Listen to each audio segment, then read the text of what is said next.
a lot of this path when it comes to becoming a content creator, or really choosing anything that it is that you want to do or be, because there's always going to be somebody that's going to look at it and say, oh, that's not conventional, that's not going to get you any money, you're not going to make it anywhere trying to do that, there's already too many people, or something along the lines of that. There's always going to be that negativity.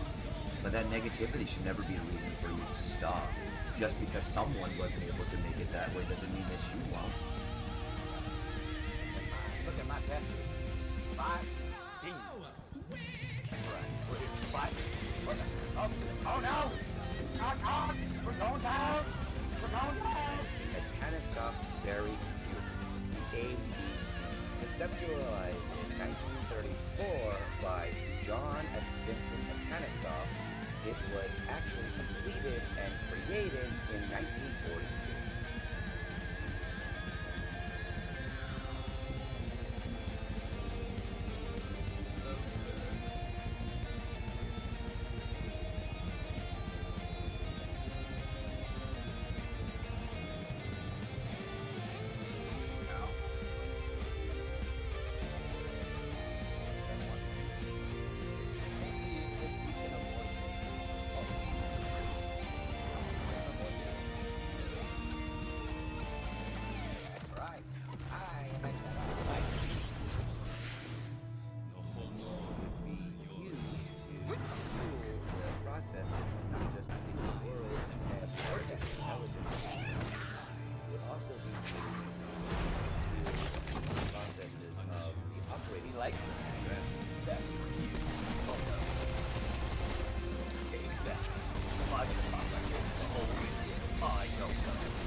Hello everybody and welcome. Thank you so much for joining me for a first look at Gorgonian. Yeah, I love train rolling on through. Choo choo.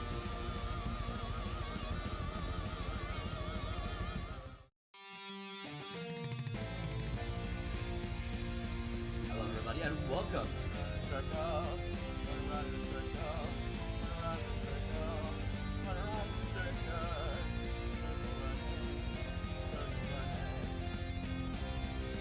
I love lavender. Circle running. Got yours again. I'm happy to go. See what else to do in this odd noise world.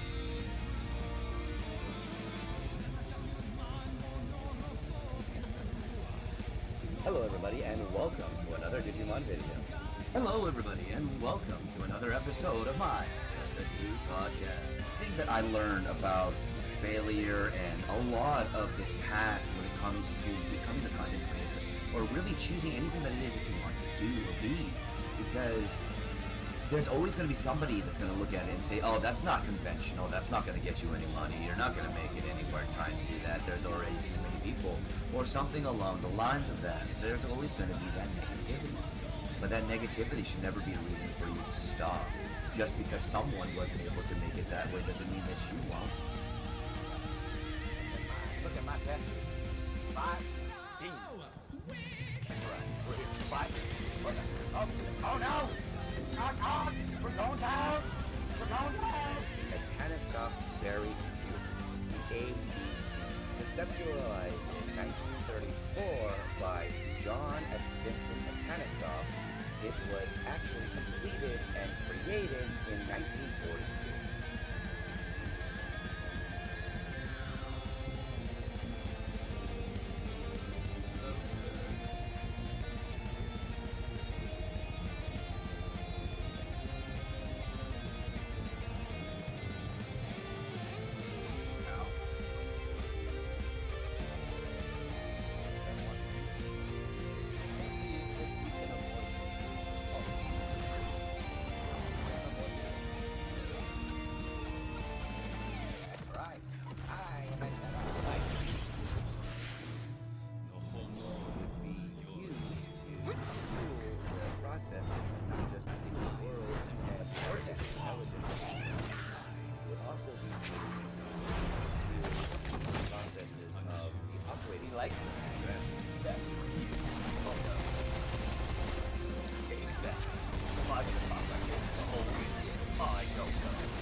first look at Gorgonian.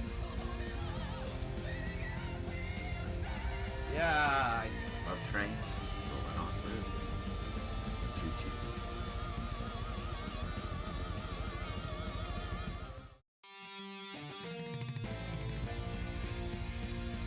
Hello, everybody, and welcome to the circle. Run around the circle. Run around the circle. Run around the circle. Circle running. Circle running. Myself alive with the circle running. Got to close again. I'm happy to see what else to do in this odd voice world.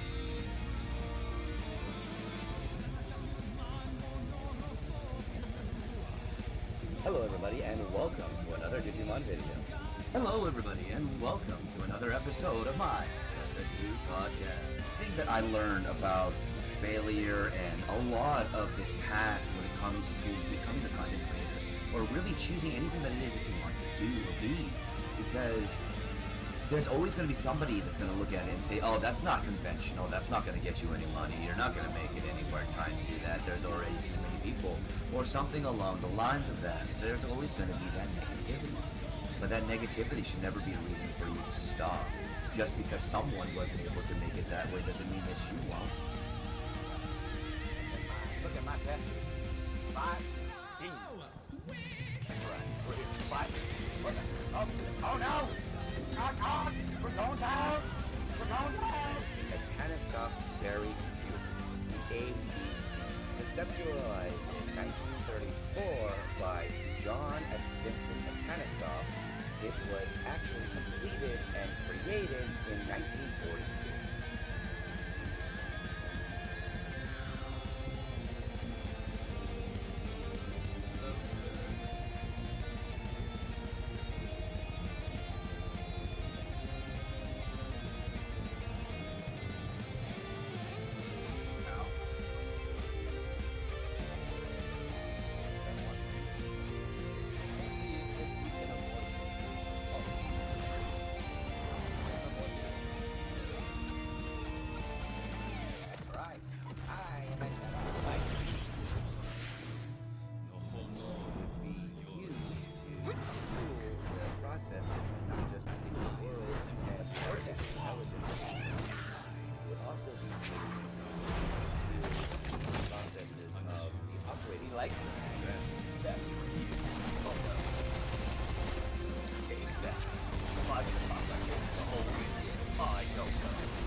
Hello, everybody, and welcome. Thank you so much for joining me for a first look at Gorgonian.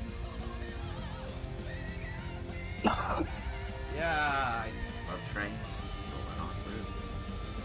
Choo choo.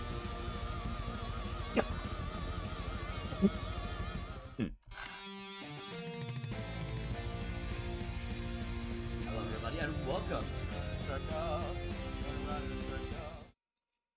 Alrighty then. Hello. 1 second. Let's get that started. So that we can officially go live. And I'm glad that you're doing good, Oda. I'm glad to hear that everything is going awesome with you and that your mom is safe and that she's in a place where she is settling in. Alrighty then, everybody. Welcome to another Toss Up Tuesdays, where we let the dice decide what game we're going to play today. And I have misplaced my dice. Alright, so we are going to be rolling this dice, to determine what we play today. And 1 to 2 is a Helldivers. 3 to 4 is Elden Ring. 5 to 6 is Subnautica. So, let's see what we play today. Alright.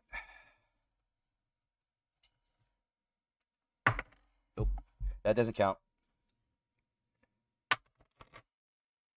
Alright. That is a 2. Sorry. Not a 2, a 4. That is a 4. How did I get pushed in? Either way. So that's a 4. I think I said 3 to 4 is Elden Ring. Cool. All right. So, my friends, today we have rolled Elden Ring. So we're going to play Elden Ring and talk about lore. Come on, 6. I know y'all wanted Subnautica, but some days it's not. Some days it is. It's just about what the dice give us for that day, right?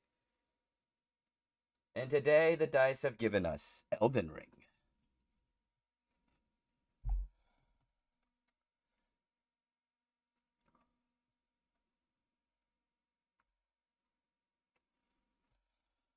Okay. Let's go to the right scene. That's not the right scene, apparently.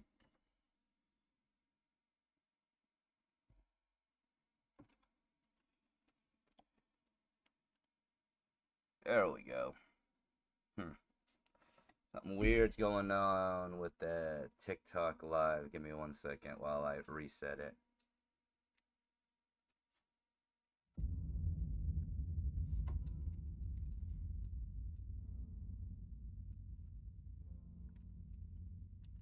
There we are.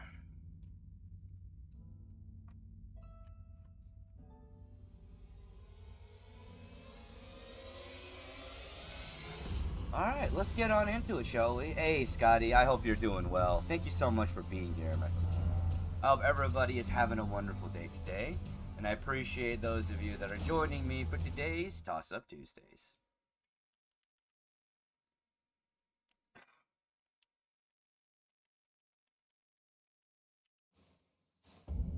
Alright. Oh, right, we're at Mount Gelmir. No, we're not doing this one yet. No. Where's this?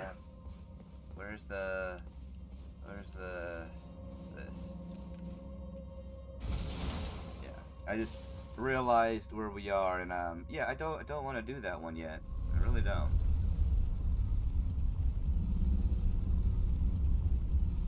Having a great one. How about you? I'm doing pretty awesome. Thank you for asking, Scotty.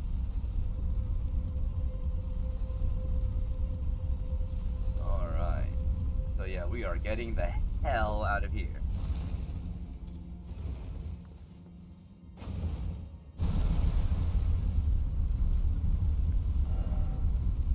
See, what I need to do, maybe. Can I wear this equipment?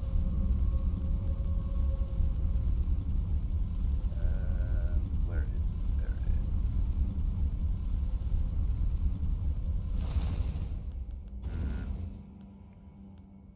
I don't know, the armor that I'm wearing right now gives me really good stats, which is interesting.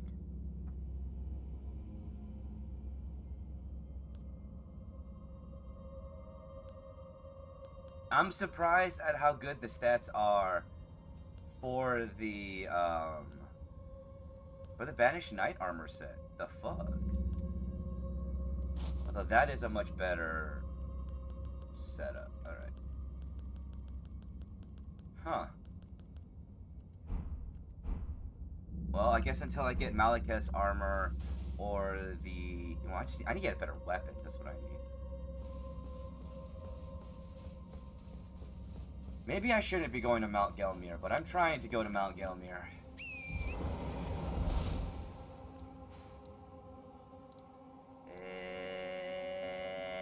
Okay.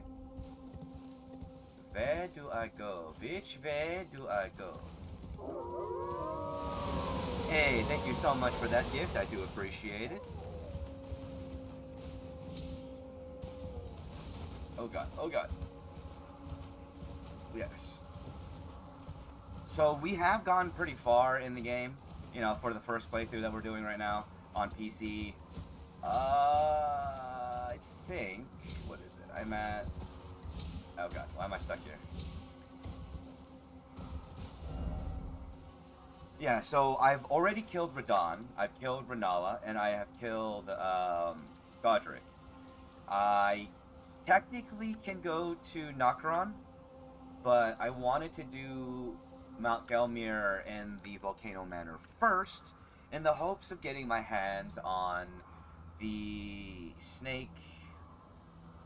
I think it's the Serpent Slayer, pole arm, and a few other weapons. As well as some levels. Although I'm not doing too well in this area. I've died, like, a lot.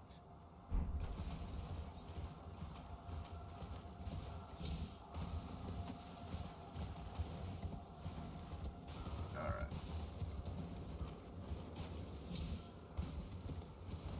Didn't we just come from there? Isn't this... Yeah, they just came from there. No!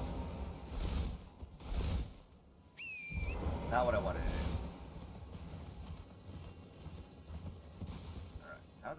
How the fuck did we get here? Where the fuck did we get here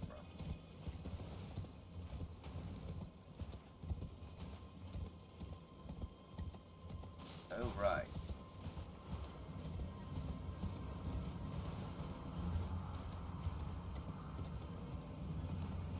Okay. So there's this. Ah, I think I know where I need to go. Is it normal for OBS just to forget all the filters you've set up for the microphone randomly? Not normally, but it depends. Did you update your OBS? Because if you updated your OBS, then yes, that more than likely might have had something to do with it.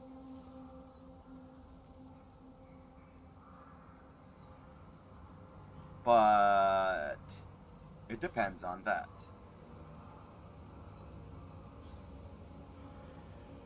Alright, and of course, anybody here on my TikTok, if you want to join in on the fun and the conversation instead of just being here on my TikTok outreach, we are live on Twitch at AsianFudgeGamer, same spelling as my TikTok tag. Sorry, live on my YouTube at AsianFudgeGamer, same spelling as my TikTok tag. The link is in my bio. Okay, why is this one unusually...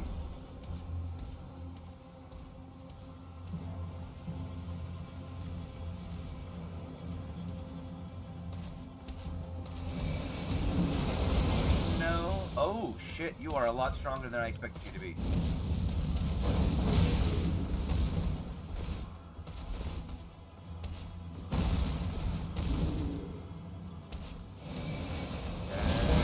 Ow.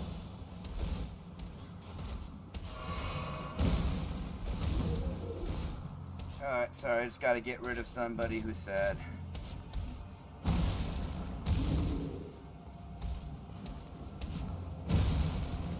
Have it set up on auto update. So if it did update, there is a good chance that those settings reset.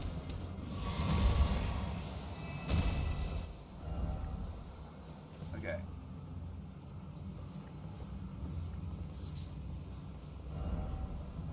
Rainbow stones ahead lead to riches. Ah, there it is. So that's the thing. Alright. We'll do that in just a second, because I don't want Patches to kick me down just yet.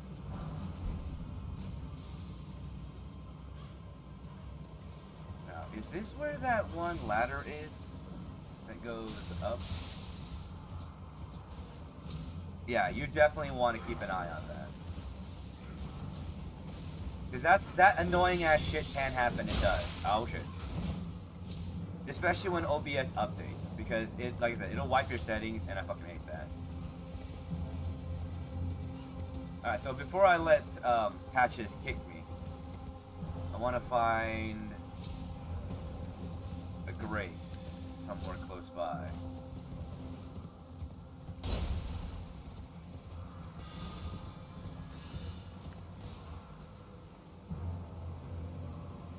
Currently playing a little bit of Elden Ring. If you want to check out any of the gameplay, we are live on YouTube at AsianFudgeGamer, same spelling as my TikTok tag. Link is in my bio. Alright. Hey, what's up, Fenwith? Thank you so much for being here. Also, what the fuck is with the weirdness you just blocked? I know.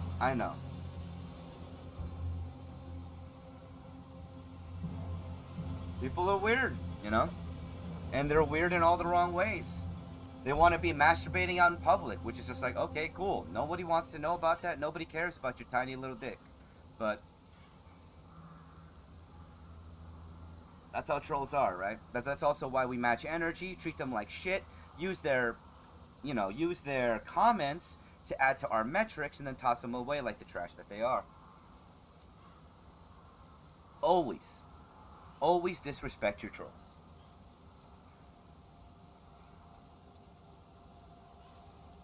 Alright.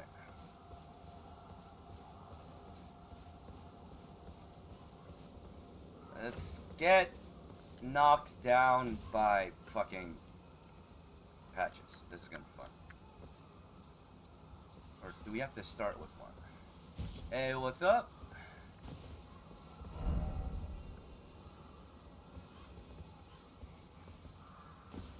Wait.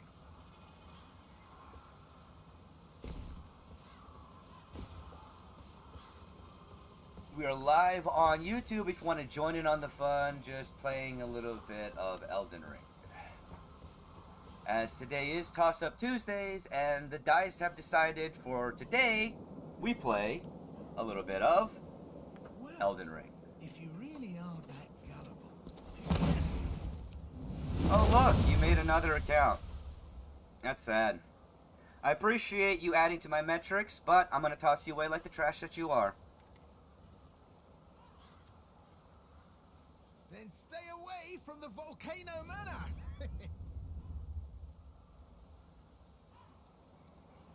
God damn it, Patches. Patches has always been a piece of shit since they added him in from Armored Core. For those of you who don't know, Patches originated from Armored Core, which is one of FromSoft's first games. Okay, and we're gonna die with that way. That is not what I wanted to have happen.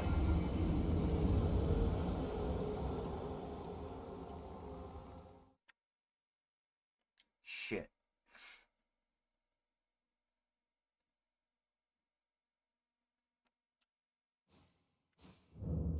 Oh, fucking bitches.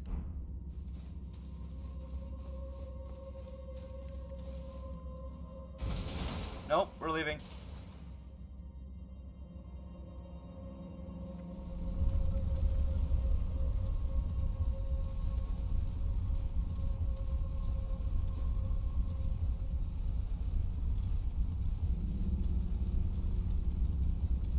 No, you're a human being.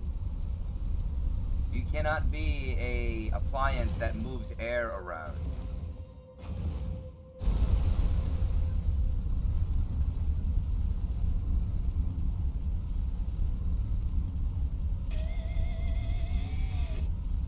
Let's see. Hey, thank you for that follow on the Twitch. Although we are live on YouTube today.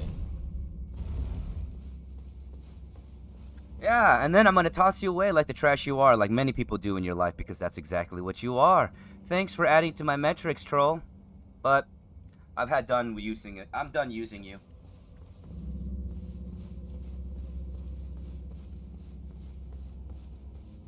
Alright, let's see. We're just going to have to run for it, because I don't think Patches is going to kick us down the second time.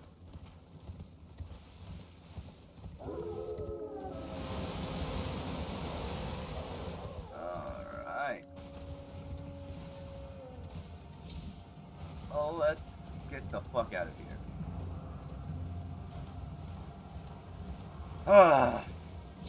It's a good thing I didn't accumulate a lot of runes at that point. I'm just trying to get to my destination. Because, I don't know, for me personally, I just have,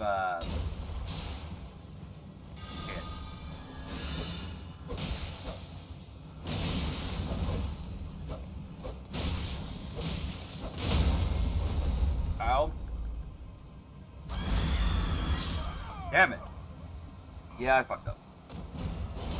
Sorry. Yeah, I don't usually care about, rune accumulation until I get to certain points. So it really depends. It also might be one of those things that make it so that I don't get pissed off at the game.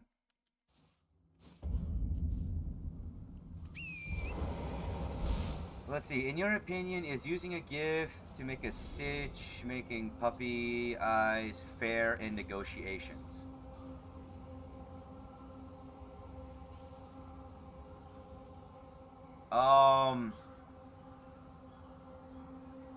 Yes. Because I know who it's going to. Yes.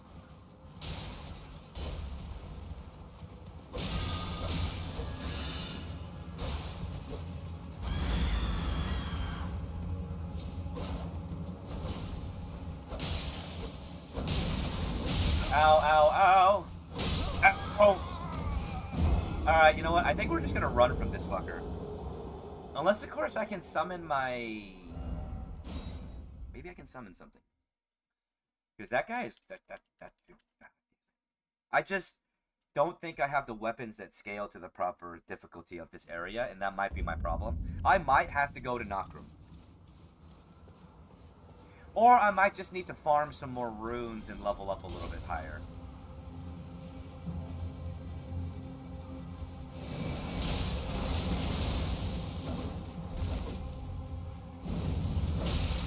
Ow. Okay, no, I think I got this. I just gotta, you know, get good.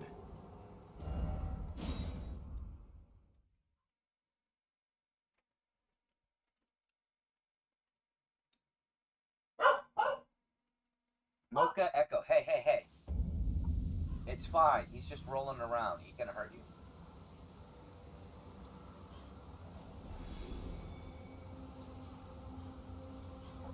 I wasn't the sender, I was the receiver. No fair. Oh.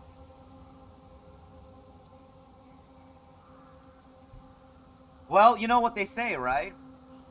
All's fair in love and war.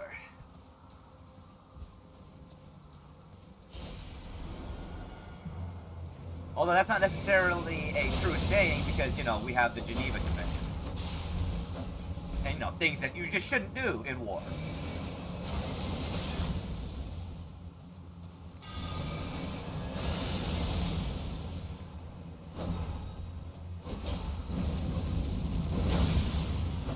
Oh, God. Ow. I don't want to die. Oh, shit.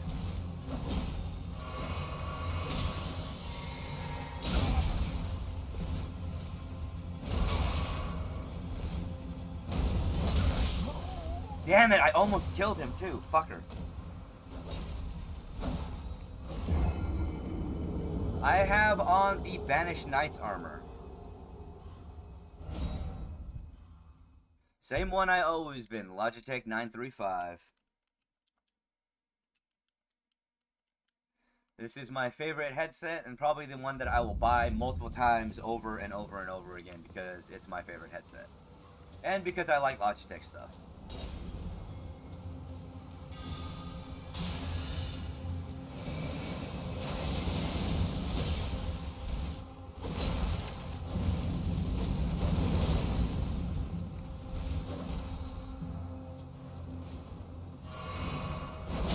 Ow. Oh, god damn. This guy's reach is ridiculous.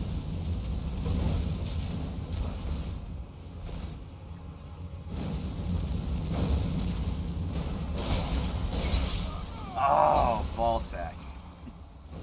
I will kill him. I will.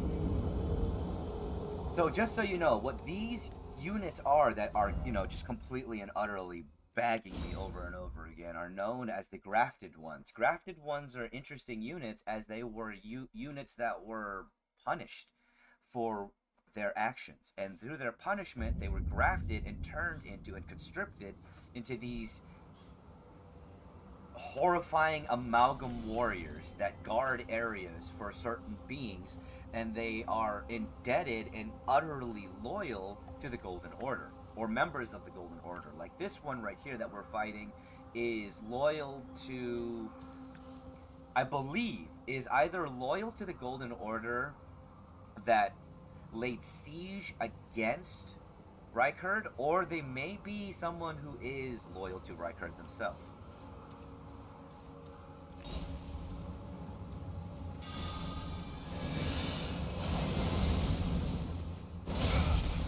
Ow.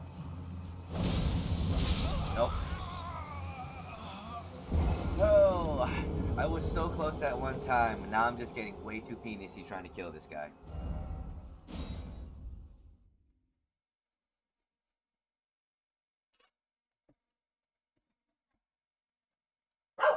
Mocha Echo.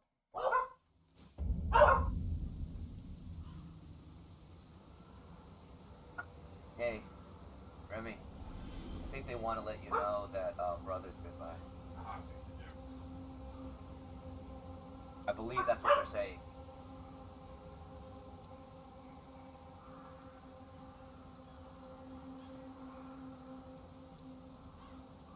All right, let's try this again. I'm at that point where I'm gonna be stubborn. I'm gonna try to fucking kill this son of a bitch.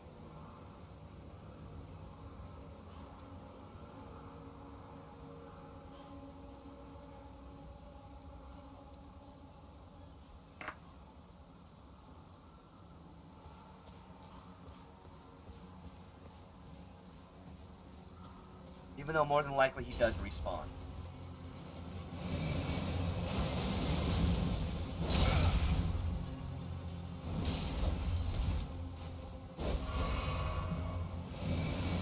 Die! Ow. Dang it. See, I gotta get better at my dodge timing. That's something that I really need to work on, because I suck at it. But I will eventually figure it out through sheer stubbornness.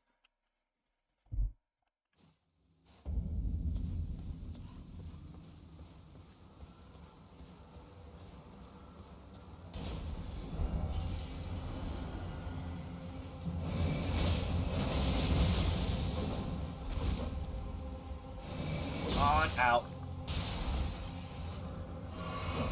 Your range is ridiculous.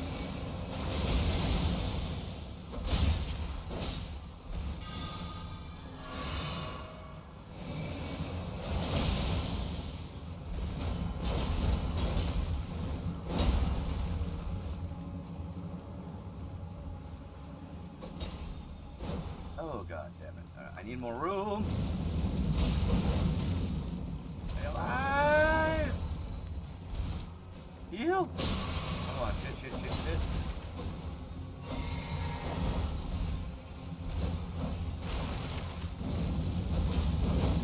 Yes! That's right, you son of a bitch. That's right. You dead. I live. Fuck you.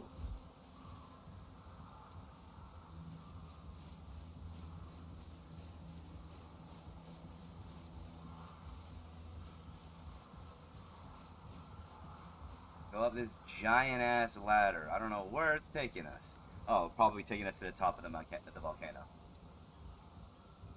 At the top of Mount Gelmir, there is a volcano.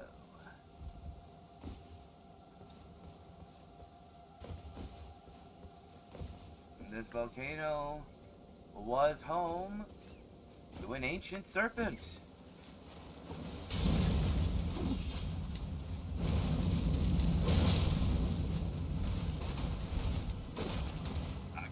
Nope, to you. You freaking marionette troops. Do not like the marionette troops because they do a frenzy attack, and the frenzy attack is almost impossible to dodge once they're on you. And it's fucking annoying.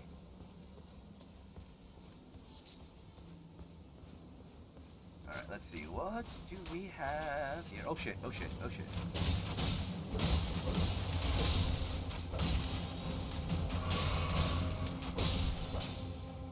we are. If you want to check out the gameplay, you're more than welcome to come onto my YouTube, which is where we're live right now at Asian Fasha Gamer. Same spelling as my TikTok tag. Link is in my bio. That way you're not just in my TikTok outreach. You can join the fun.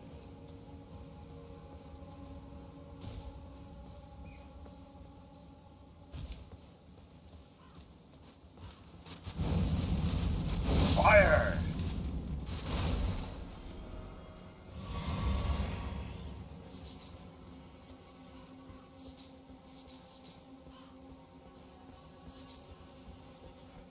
Oh, and Fabio, I can see well enough to be able to see your mom's clit, which is something that you've never done on a woman, or ever pleasure someone, because you're so pathetically small.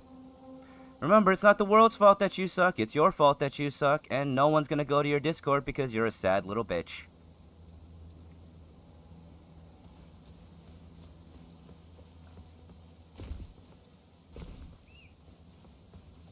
Alright.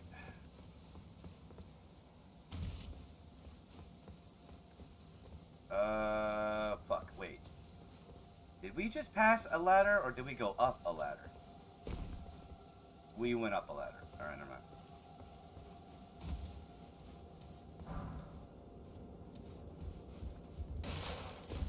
And up the way we go.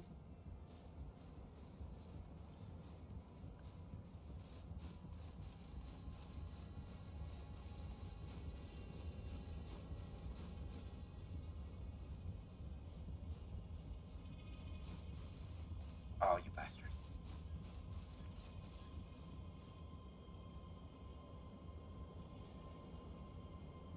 Huh. Wait. What's up? What's up? Oh, okay. Welcome, dear customer. Hello. Yes, right this way. Welcome, you customer. Please, I'm hungry. Alright, what do you have that I can buy?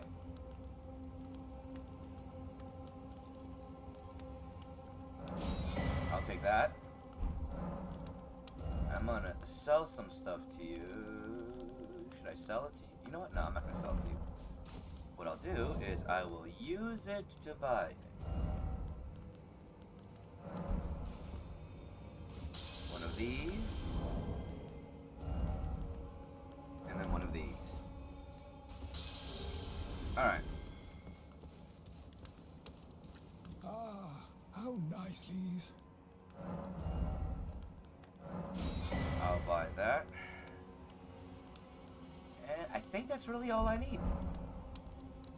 Thank you. I bought your shit. Have fun. I wonder, can I jump down there without dying? I don't think I can. Oh, I can! I made it. Oh, fucker.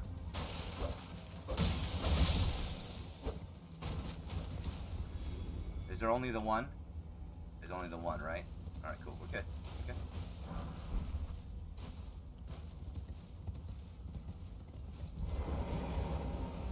I hate these ladders because they're so damn long. I know. They can be really fucking annoying at times.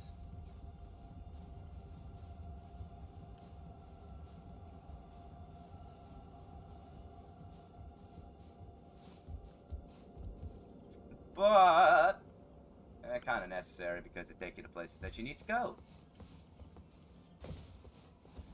And I just want to get to Volcano Manor so that I can eventually go kill, you know. Oh shit!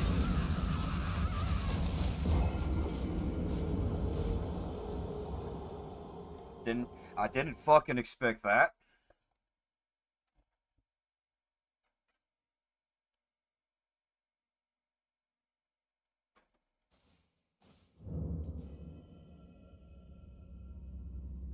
Why? Why the fuck would you start me off here?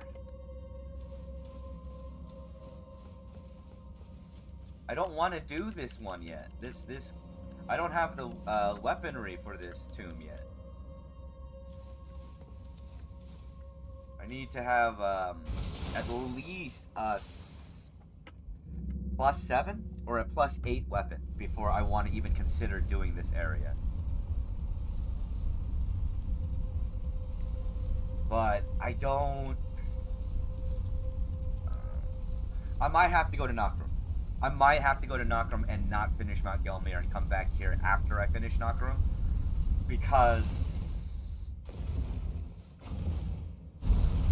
that's one of the only few places where you can get a +7 somber smithing stone, which is what I need to upgrade the Sword of Night and Flame to a +7 and above.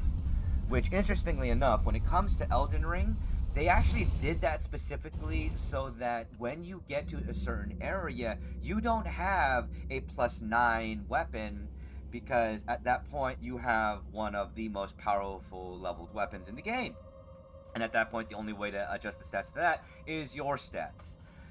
But that gives you a huge boon in the game. So they made it a little bit more difficult to get the level 7 so that you had a leeway in between the +6 weapons that would get you to a certain point but get you to a level of difficulty, and then the +7 to higher weapons for the end game. And we are currently playing Elden Ring.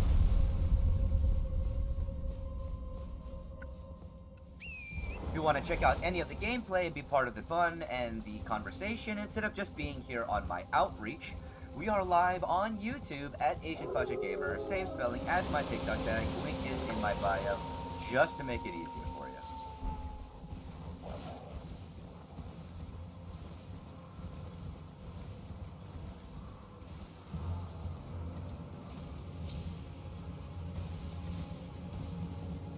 The difference is that it's a completely different game.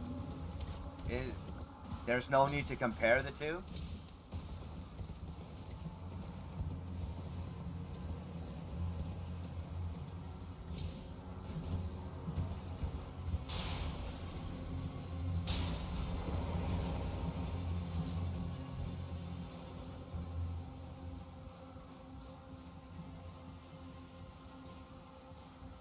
That's debatable, and also subjective to your opinion.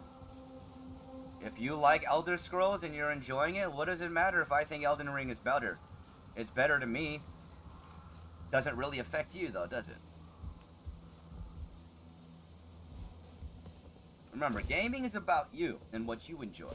It's not about what everybody else thinks is better or good or whatever. None of that really fucking matters.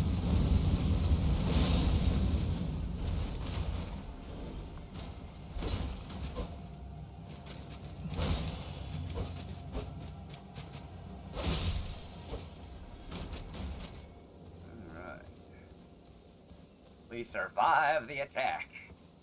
At least. Right, did that book give me anything that... Oh. Do I have volcanic pots, though? I do. Do I have volcanic grease?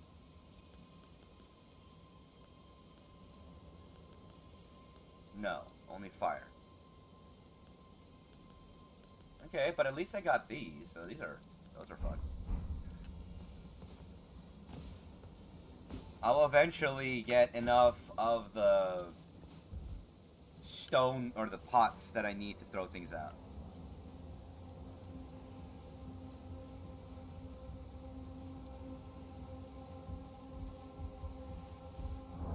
And in turn, neither does yours, Matt.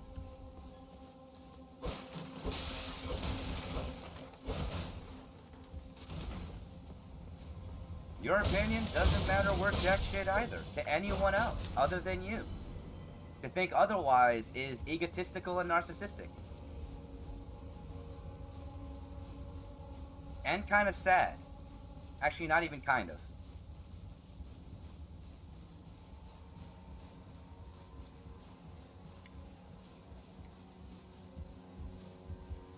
It's just sad. Alright, let's see.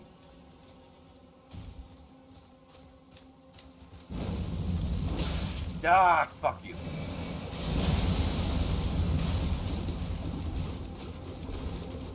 No, no, no, no. Heal. Please heal.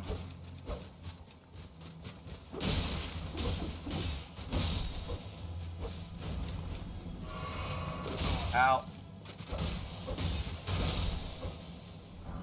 Damn fucking marionettes.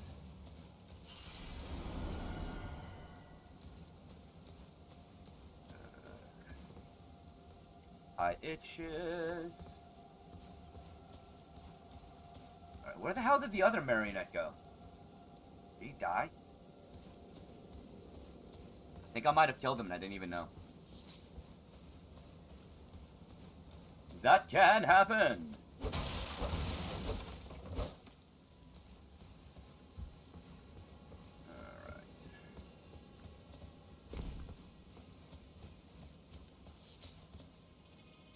What's on that side, though?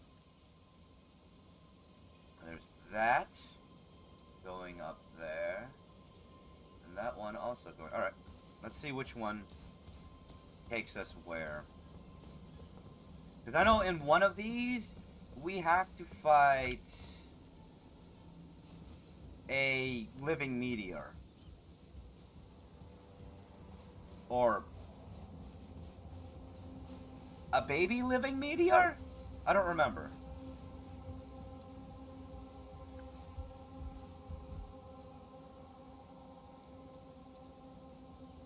Okay. Let's just, let's see where this takes us, shall we?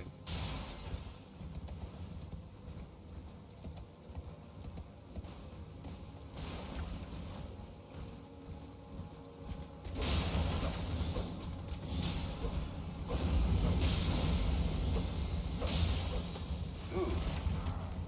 That's madness. Literally. Okay. That's not good.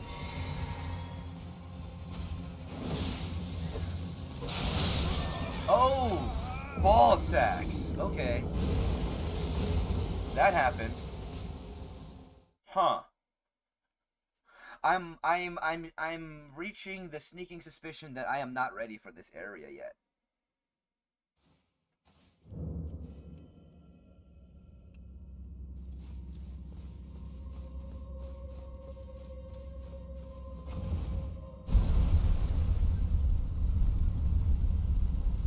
Although I don't know why it keeps spawning me here.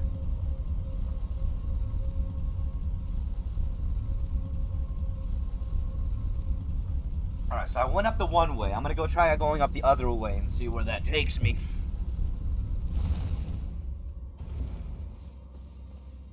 I'm gonna send that back down too. That way, if it respawns me there again for some stupid ass fucking reason, I'll at least have the elevator already down there. I don't have to wait for it.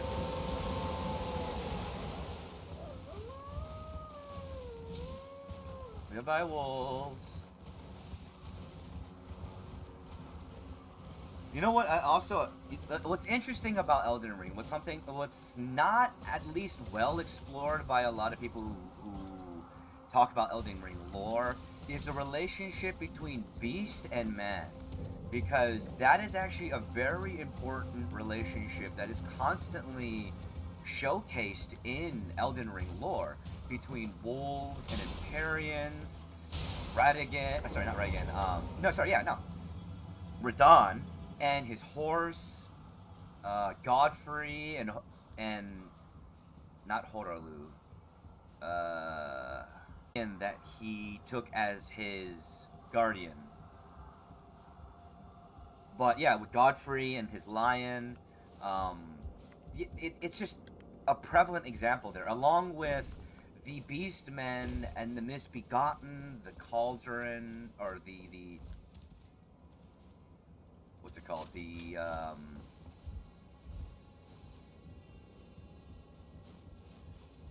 My mind is going blank.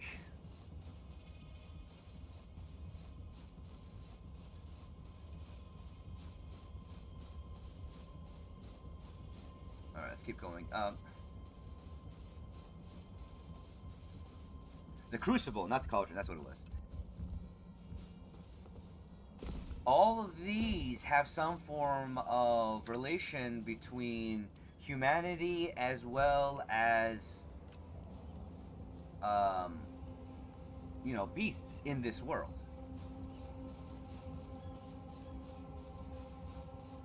And beings that are considered higher beings, like dragons and the like.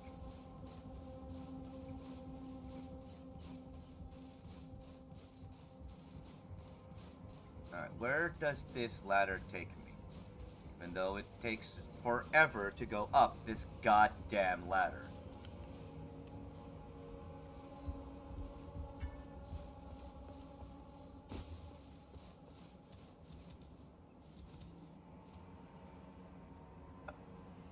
Interesting. This is where it takes me.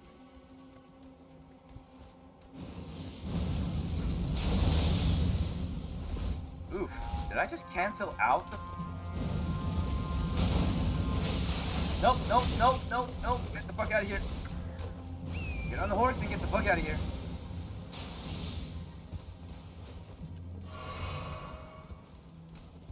Alright, so...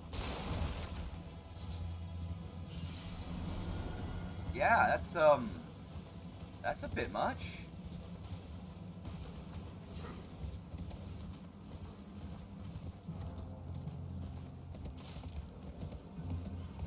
There we go. Oh shit, no! Ball sacks. I just fucked up. I'm currently playing a little bit of Elden Ring. If you want to check out any of the gameplay, we are live on YouTube today at Asian Fudge Gamer. Same spelling as my TikTok tag. Link is in my bio just to make it easier for you. So if you want to join in and be somewhere more than just my outreach, that's where we are. And yes, Oda, there is a good chance that I may have bitten off more than I can chew, and I need to go back to the area that I'm supposed to go to.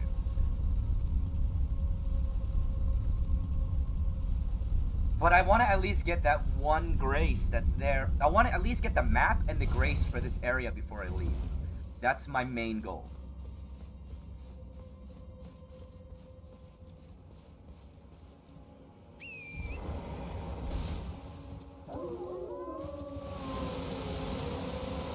The game is Elden Ring.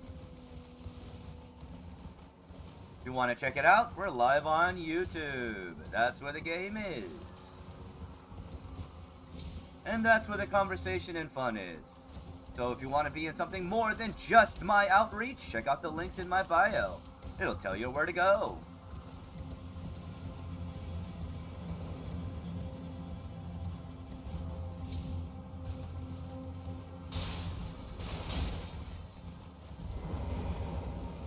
And I totally get it. It's not for everybody, you know? I love this game because of the story, the gameplay in itself is something I enjoy. The world is enjoyable, the weapons. There's a lot of things about this game that make me want to keep playing it. I might be a little excited for Friday. My friend, I am also excited for Friday. Why? Because it is the very first debut episode of our live campaign, D&D based, The D&D Doofs. For all of y'all to enjoy. It will be live on Twitch this Friday. And I am releasing promos on all of my social medias, including TikTok, Twitch, YouTube, all of them. The D&D Doofs is going to be a live cast podcast on Twitch that is going to be a D&D campaign that I am going to be DMing, and my friend Oda, Remy of Tentacle Motorsports, Chef of Nostalgic Nerd Out, and Geisophage will all be a part of.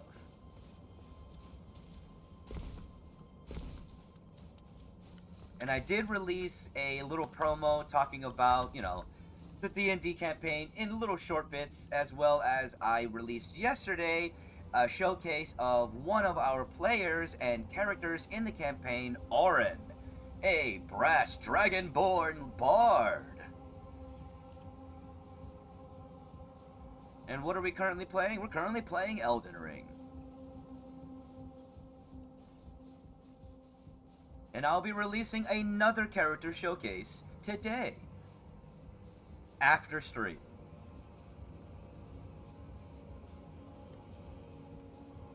All leading up to our exciting first episode of The D&D Doofs. This Friday, March 29th, on Twitch.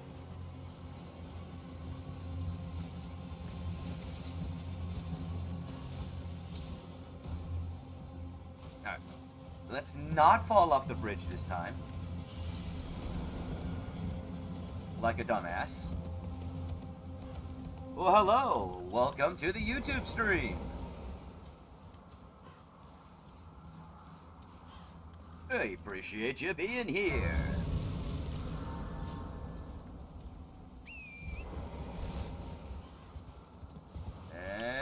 we go. I believe, yep, that's where this fucker is.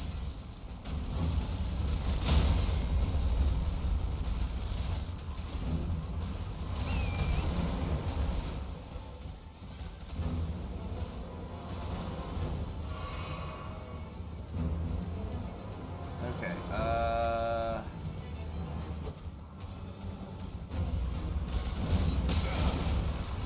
shit. God, he does so much damage.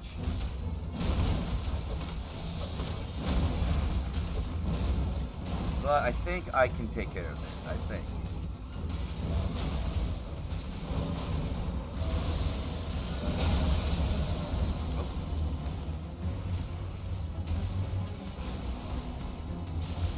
Let's see, one of the things I love about D&D is you can start a character as a joke and have their backstory turn deep and tragic way to help process things in a fun and entertaining way.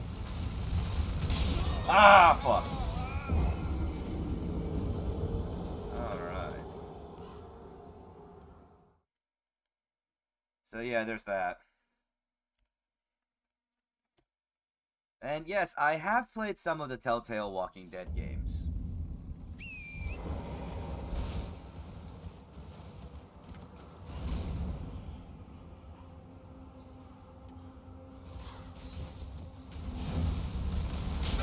Ow, ow. Nope.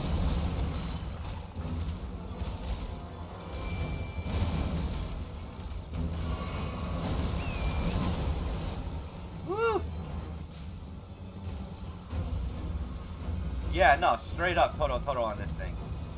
This thing's a beast. Can I not grab this or what? Come on. Ow. Fuck.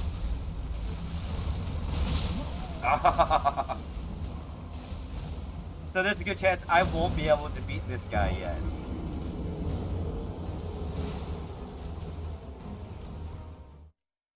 But I want to check something. I want to see if there is a summoning grace somewhere close by.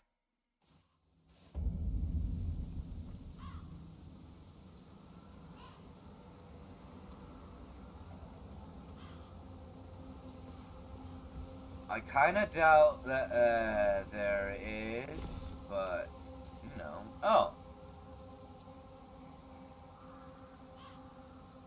But yeah, huh. I wonder, because I can do that.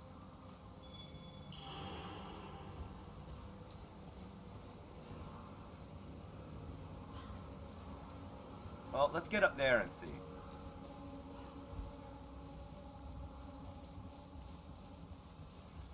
Oh yeah, no, I do a lot of different voices.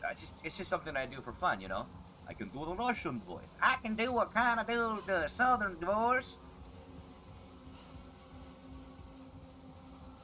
Achtung. I can do.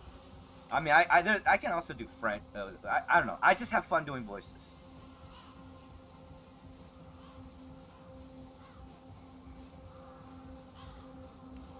All right. Now, is there a thingy in which I can summon? I cannot.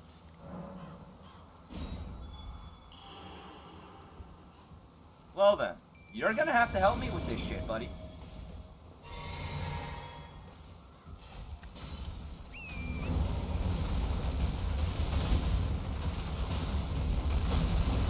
Ow! I don't want any of this. Ow! Was not ready.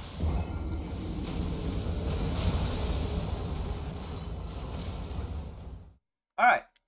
I think that's a sign. I think that's a sign telling me that I might need to go back on my normal path and get the Somber Smithing Stone level 7 so I can get the weapon that I need to the strength that I need it to be at. Because I really like the Sword of Night and Flame because it's not like a lot of people say the Sword of Night and Flame it's cheap, whatever, blah blah blah blah blah blah blah blah blah blah blah blah blah blah blah blah. But I actually like the Sword of Night and Flame because of the story behind the Sword of Night and Flame. Because there is a very extensive story behind it. So, what it says here in its little excerpt is stored sword and treasure of Carrion Manor, one of the legendary armaments. Astrologers who preceded the sorcerers established themselves in the mountaintops that nearly touched the skies, and considered the fire giants their neighbors.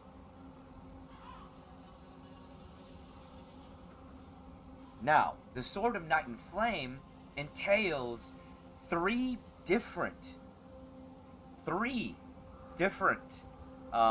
relationships. The astrologers with the moon and the stars and what is known as the primordial I forgot exactly what it's called, but it's essentially a sign. It's a constellation that essentially dictates destiny for the lands between, and it is what the astrologers use to dictate and read through destiny to continue on in their ways. Then there is their relationship with the fire giants, which gave them the ability to use fire with this sword, and more than likely is encased within the hilt, which is red. Then there, and also the glintstones that are inlaid onto one side of the blade, which is the blue that you see on the blade. Those signify their relationship to the stars.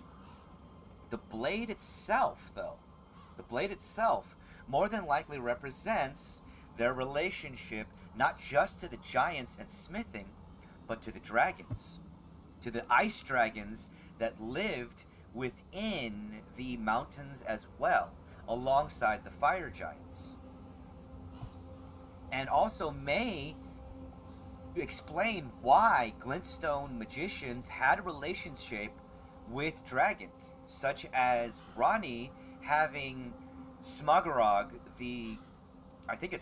or Oragog, one of the glintstone dragons tied to them, as well as Renala being able to summon the spirit of a glintstone dragon, and there being a glintstone dragon in the lakes of Liurnia.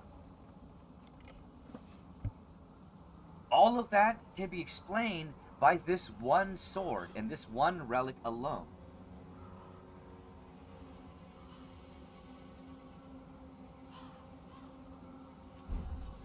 Which is why I like the Sword of Night and Flame so much, because it's got so much lore tied to it.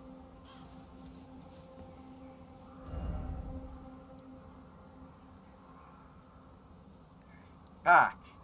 Alright.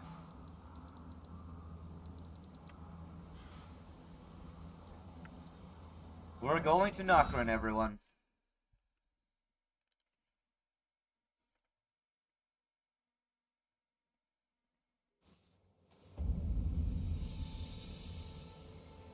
But I also want to get my hands on something very specific. Something that's not talked about a lot. Something that is still a huge mystery within Elden Ring lore. And it specifically involves the dragons and the dragon riders.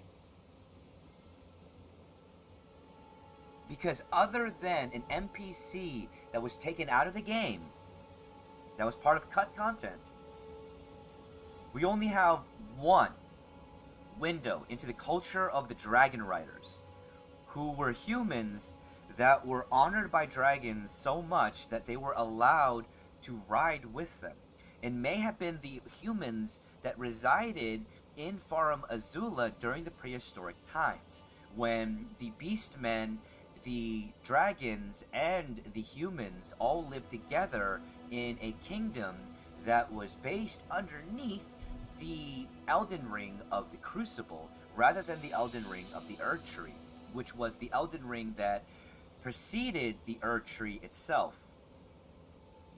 which you see evidence for in Faramazula.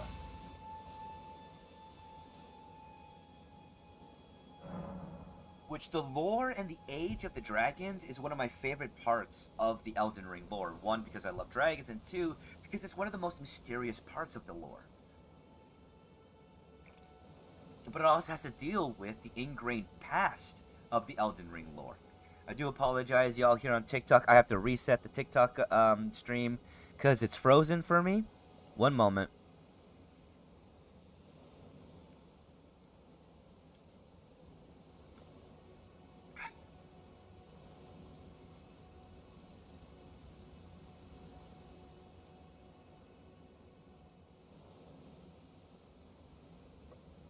Alright. I gotta fix this shit.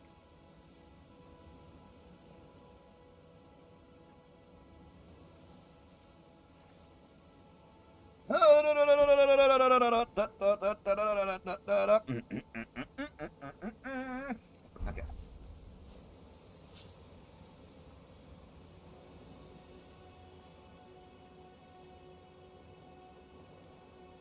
So, now we are going to Nokron. What is very interesting about Nokron is also another example of the world before the Erd Tree,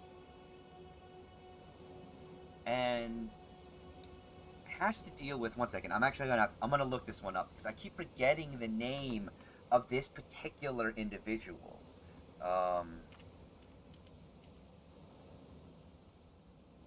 Hey, what's up, Wakanda Forever?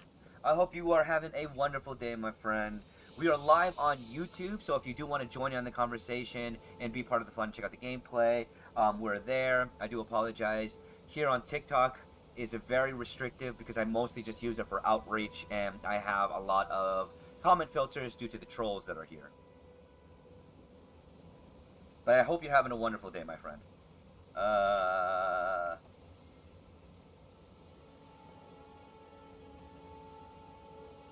Give me 1 second.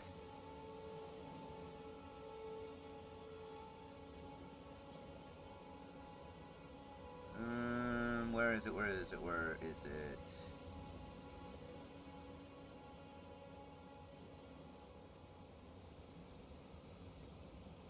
Huh. Crap. It doesn't say it there. Okay, shit. So I'm gonna have to re-look it up and find it eventually. But the Godskin duos, the Godskin apostles, and the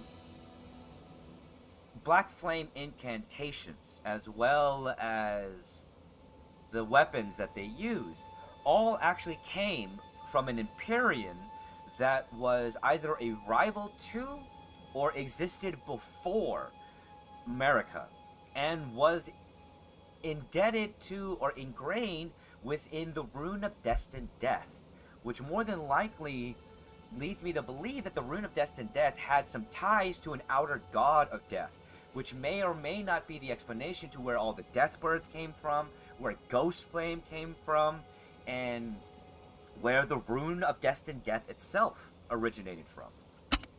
Oops.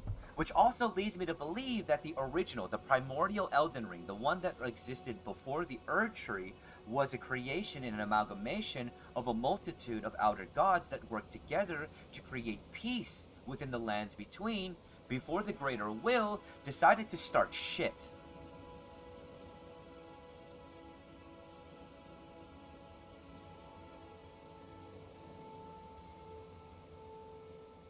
Which is something that I highly believe is one of my big theories, and it's actually going to be something that I'm going to be talking about eventually, either on TikTok or more than likely on YouTube when I start making lore videos based off of Elden Ring.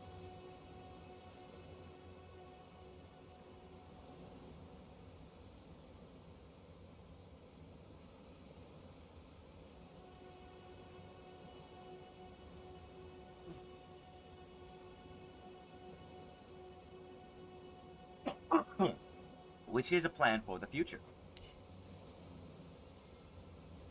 Alright. Let's get going to Nokron.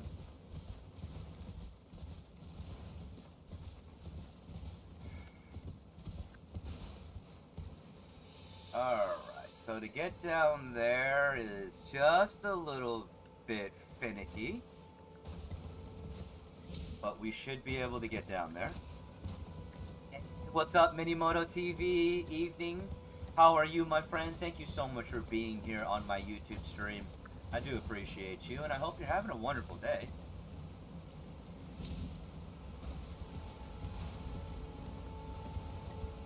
We're just making our way to Nokrin here in Elden Ring, and we were just talking about some lore.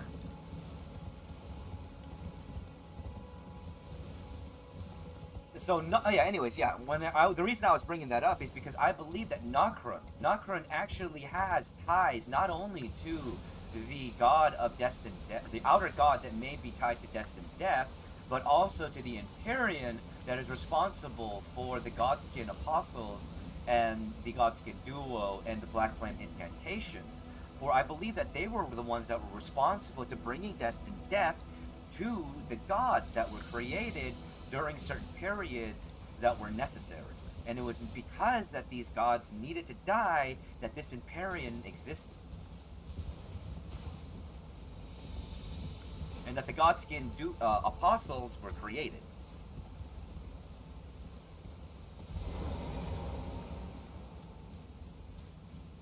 Which may or may not have something to do with everything that goes on within the areas of Nokrin.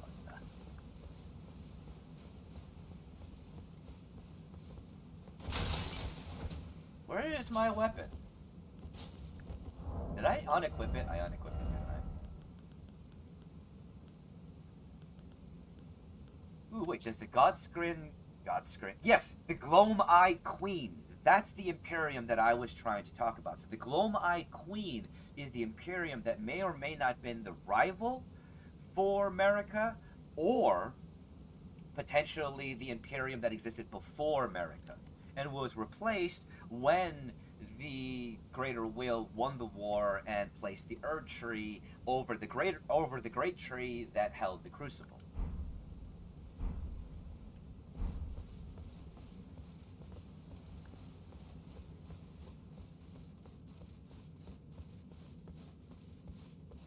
Which is also one of my many theories that I have involving Elden Ring.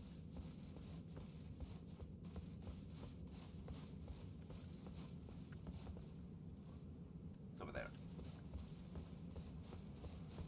Alright. Can I even get over there? I cannot. Alright. Happy Honda days!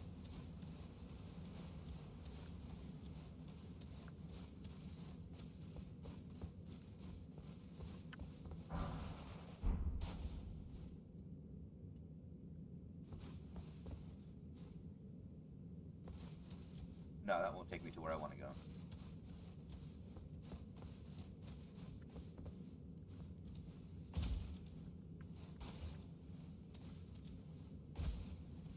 Oh, come on. Alright.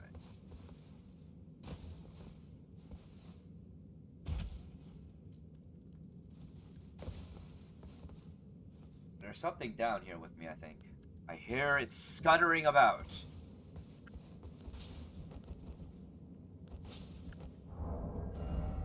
I could have sworn I equipped the sword. Did I forget to?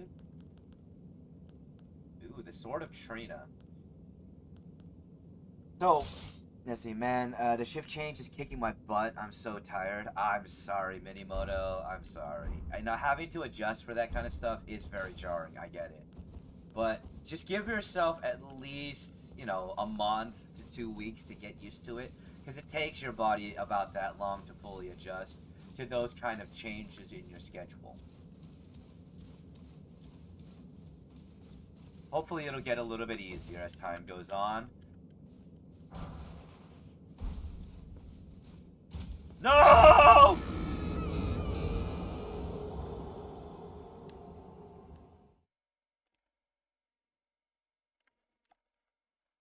Well, that happened.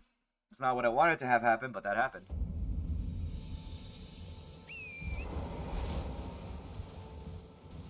Let's try this again.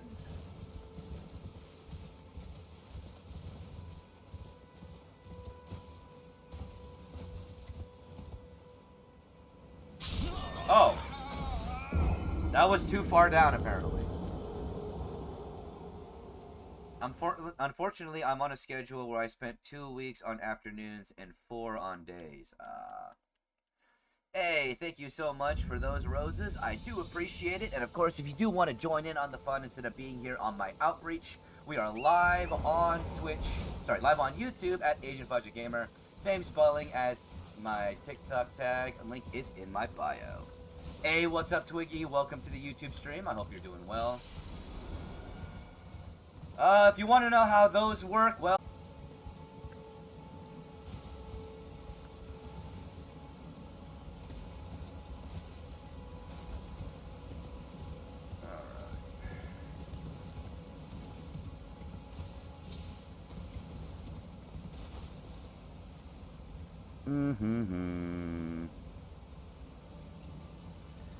Well, if you wanted to talk to me, you should probably have brought up something that's more relevant.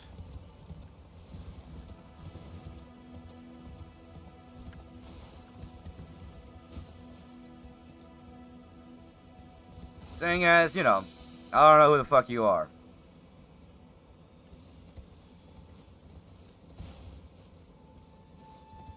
Currently playing a little bit of Elden Ring. If you want to actually check out the gameplay and be in something other than my outreach, we are live on YouTube at Asian Fudge Gamer. Same spelling as my TikTok tag. The link is in my bio.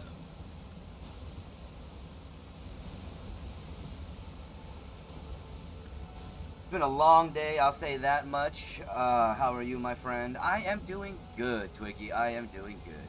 Doesn't give me a lot of adjustment time, so I'm tired for the first few days. I get it. And I'm sorry, Minimoto. That sucks. That does. Hopefully your schedule stabilizes a little bit so that you get some stability, because that's never fun to deal with.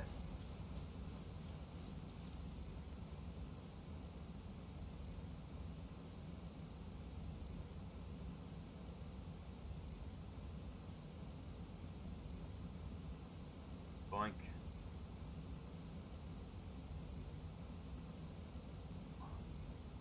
Alright.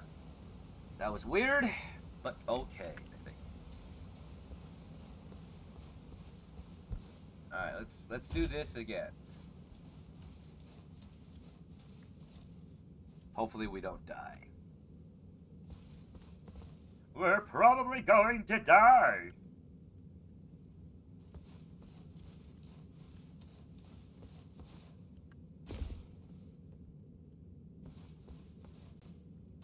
Alright,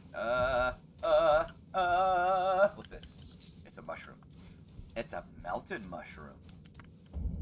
Welcome to Nakrun, the Eternal City.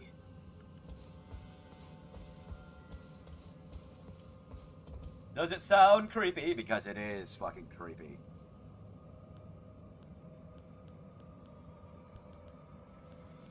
So Nakrun was a city that literally worshipped death. They worshipped death, and they were indicted and ingrained to the god, more than likely what may be the outer god of death, that gave them Ghost Flame. And Ghost Flame was essentially a way of death that allowed for, you know, it was the process of death that allowed for spirits to move on. Though the way that I talk about the outer god of death is in a way that may seem like this god is, or may be,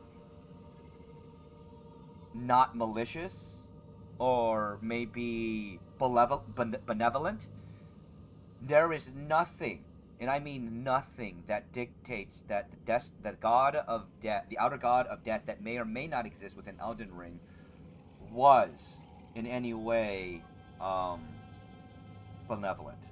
There's a good chance that they were not. And I apologize for my connection being a bit of an asshole today.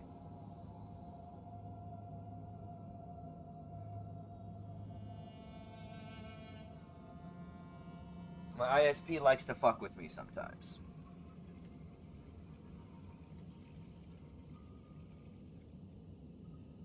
Hopefully I'm not downloading anything. I better not be downloading something.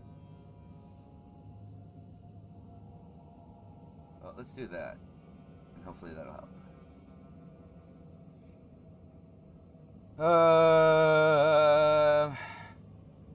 I gotta make my way there in my run. I think there was something I'm looking for down there. I mean, it depends. If you're doing Ronnie's quest line, yes, there is something down here that you are looking for.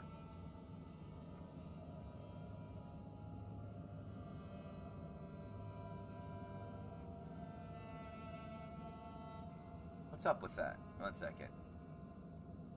I'm gonna check something because it's apparently being stupid.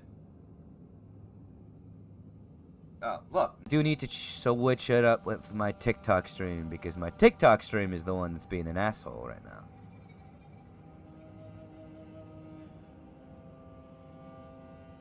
Apparently.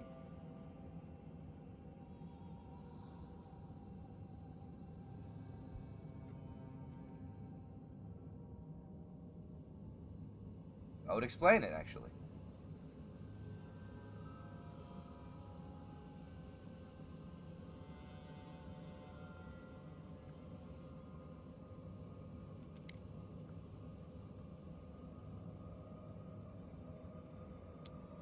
Alright, hopefully we're good.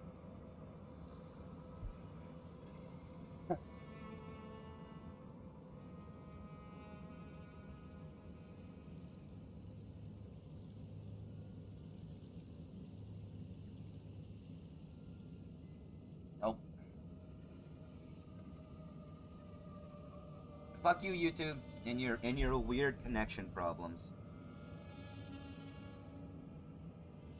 I'm gonna blame YouTube for this because everything on my end says my connection is good, except for YouTube. So, do you consider anyone in Elden Ring evil? Well, Minimoto TV, that's a very difficult thing to say because evil is very much so dictated by the perception of whomever is speaking. To me personally, the greater will is the greatest evil in this story. From everything that is being told here, the greater will is an invading force that won. The greater will is the responsible party for a lot of the downfalls and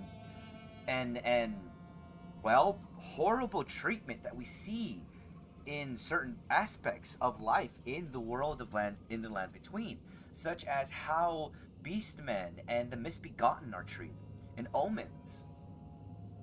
A lot of what is depicted within the golden order of America and the greater will seems very much so, well, horrible. And I mean, yeah, so for me, in my opinion, in Elden Ring, the greatest evil is the greater will.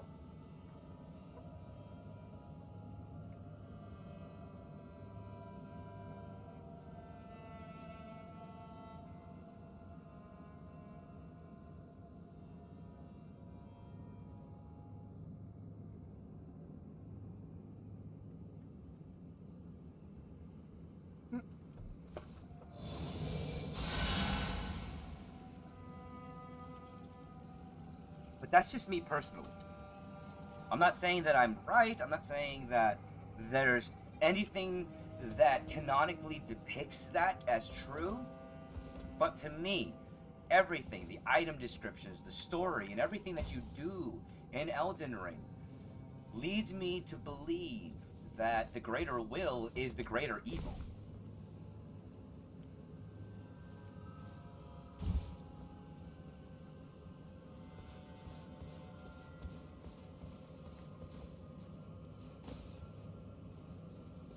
Okay.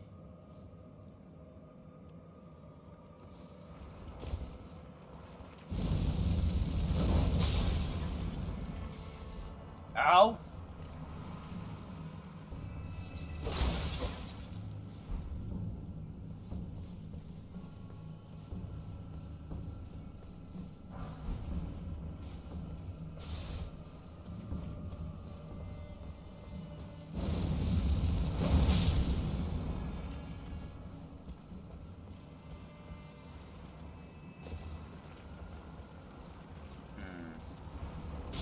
no! I'll shoot for Let's see. I like that. Always say no because, in my opinion, you can only be as good as your surroundings. And it seems everybody does what they think is right, and that is true. That is very true. Hey, Twiggy, dude, thank you so much for being both on my Twitch. Sorry, both on my YouTube, not my Twitch. We're not on Twitch today. But thank you for both being on my YouTube and my TikTok. I really do appreciate it, and I truly hope you're having a wonderful day. I know you're having a long day, but I hope it gets better, my friend. I do. Thank you for those gifts. I really appreciate them. I do. Ah, that's where that is coming from.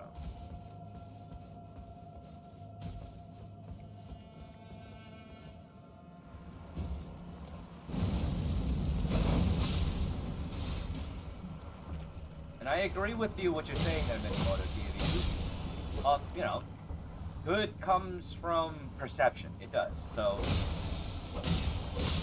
you can think that you're doing the greatest good, but in someone else's eyes, you could be the greatest evil. It's really difficult to depict properly.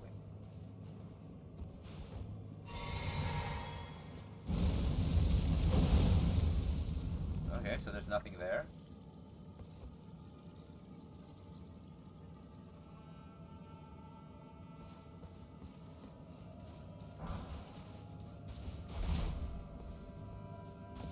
Oh. Okay, whatever.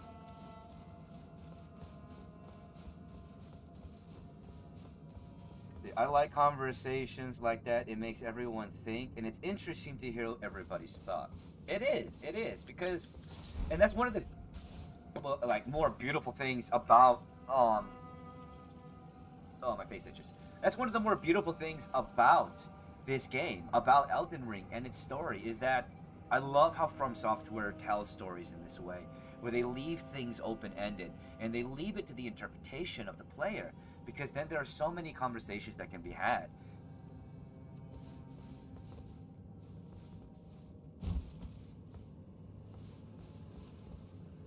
And it's really interesting what people think and what they may perceive from the game and the story that they have gone through.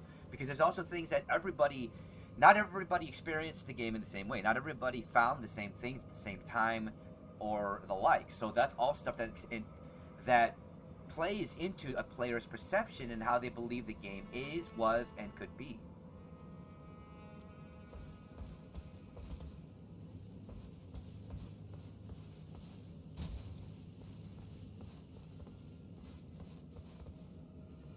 Alright, there's a Crucible Knight somewhere here, and I just gotta be very, very fucking careful. Because that guy is tough, but I do want to kill him.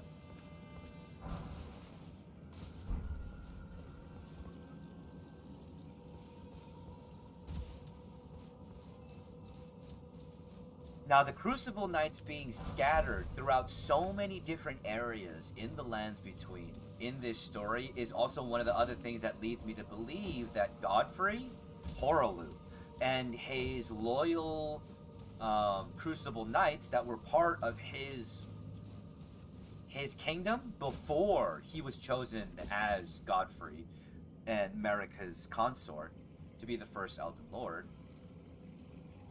they're everywhere.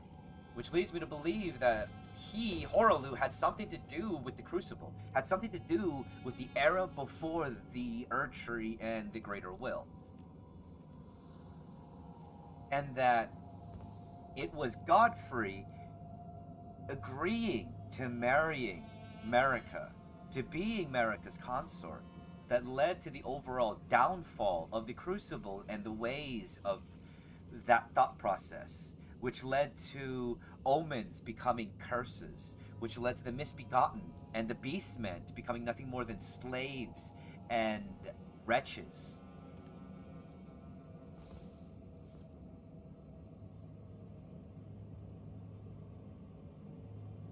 I think we drop here? Yeah, there we go.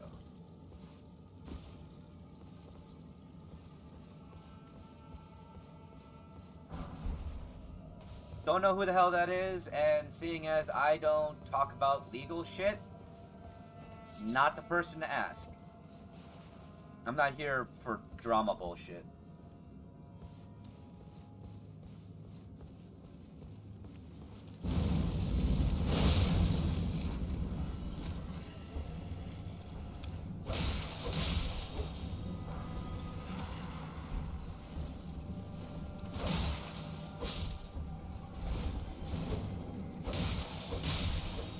Alright, come on.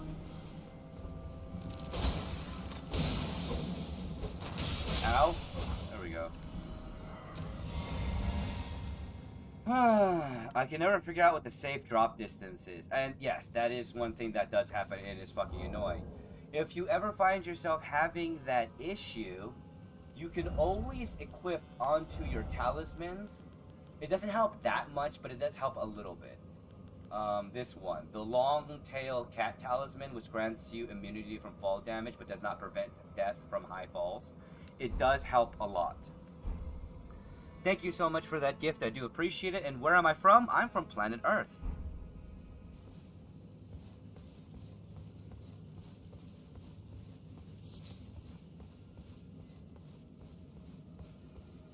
And if you want to know what country, a country that's from planet Earth.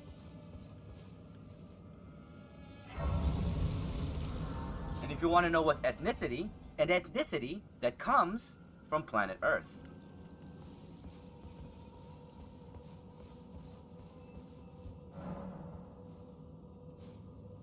All right.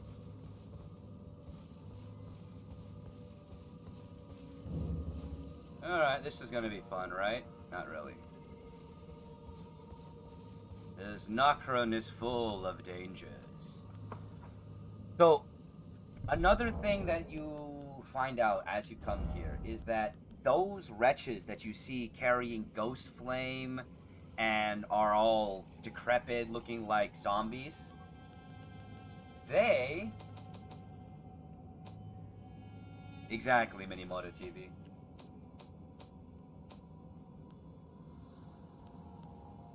Are from the Order of this.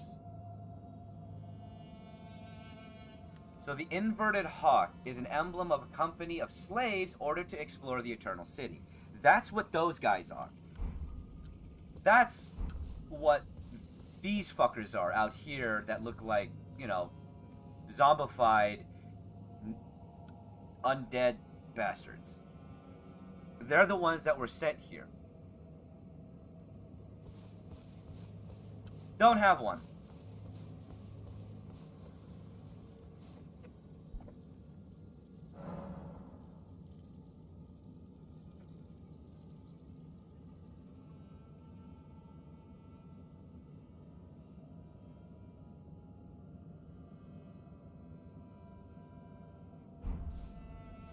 All right.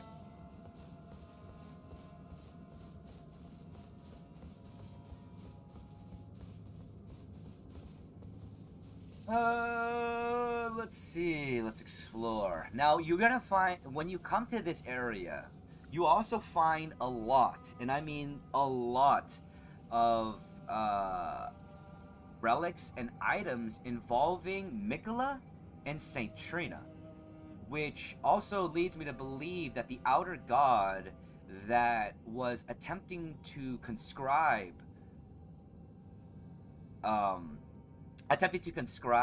Mikola was potentially the outer god of death.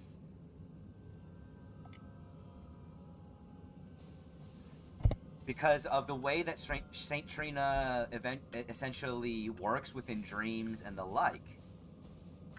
What boss are you trying to fight next? I don't know yet. Probably the dragonkin that is here in Nocron.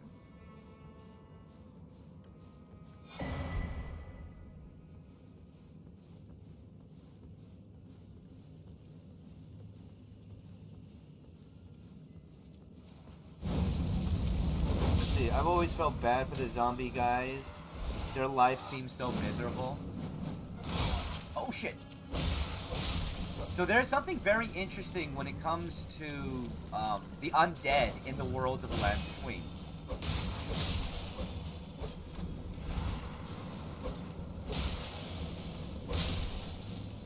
which I will explain as soon as I'm done killing all of these fuckers and surviving this shit.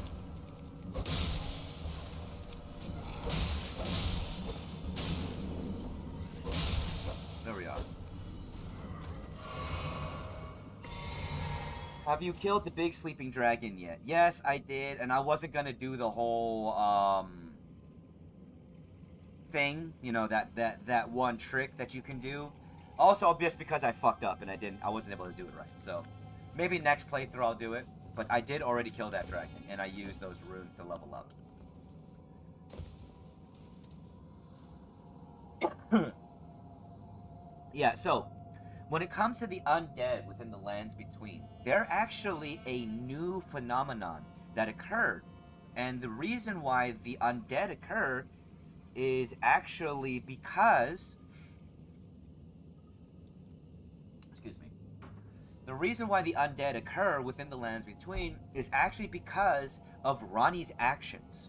When Ranni took and stole a piece of the Rune of Death and used it to destroy her physical body and separate it from her spirit self and kill Godwyn's spirit and leave his physical body. That led to Godwyn's body absorbing a piece of that Rune of Death and fracturing that piece, creating the fractured Rune of Death, eventually leading to Godwyn's body creating Deathroot. This was actually a result of not only Marika's actions, but Ranni's actions, which led to the Destined Death attempting to reinfect the world through Deathroot. And that is where these undead start to come into the lands between. They are the result of all of those actions occurring. And they're potentially a way for the lands between and the Elden Ring and the logic of the world to attempt to find stability once more.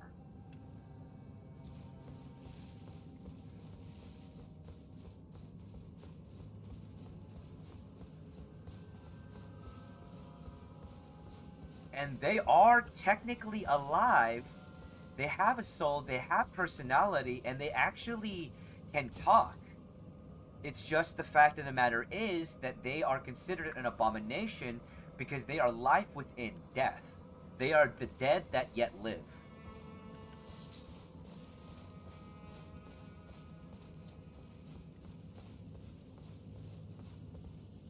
Is that something that I need to grab? And yes, I have played Red Dead Redemption 2.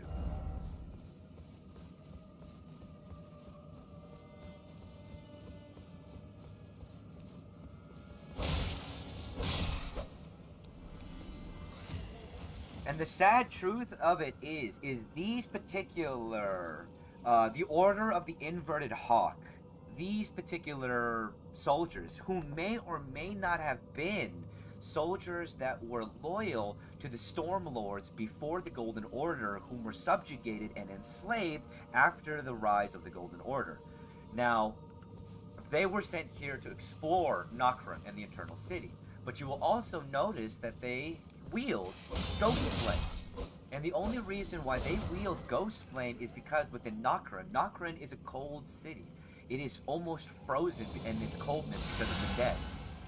And the fact that it is underground. To stay warm, these beings would have to burn the bones of their dead, which gave way to something known as Ghost Flame. And Ghost Flame is a product of the age before the Erdtree, and is actually something that is tied to the original cycle of death within the lands between. But Ghost Flame is essentially the result of burning the bodies and cremating the bones with a flame that would allow for the release of the spirit into the afterlife. And I'm glad that you enjoy the lore, Twiggy. I do. Because the lore is one of my favorite parts of Elden Ring.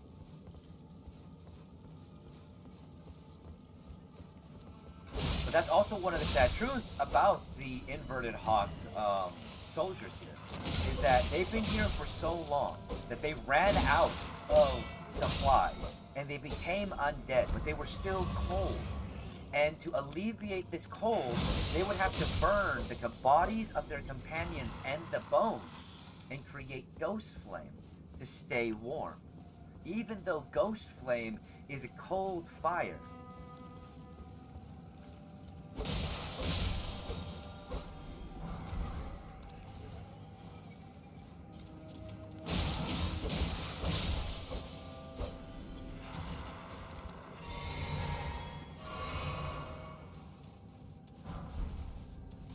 And another interesting thing that Ghost Flame does is, if you know the area, Ghost Flame also reveals it unveils the cloak of a Black Knife assassin.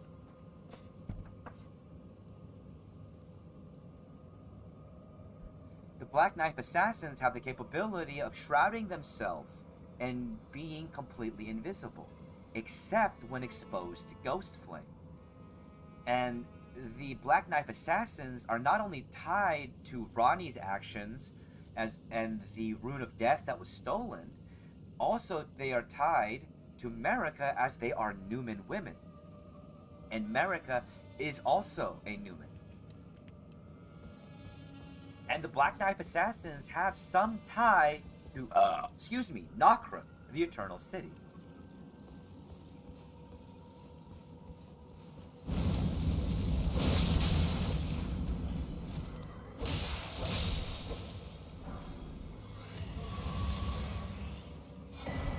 And there are so many interlocking theories and stories that lead into so many different things, including, let's see, I think I have the item.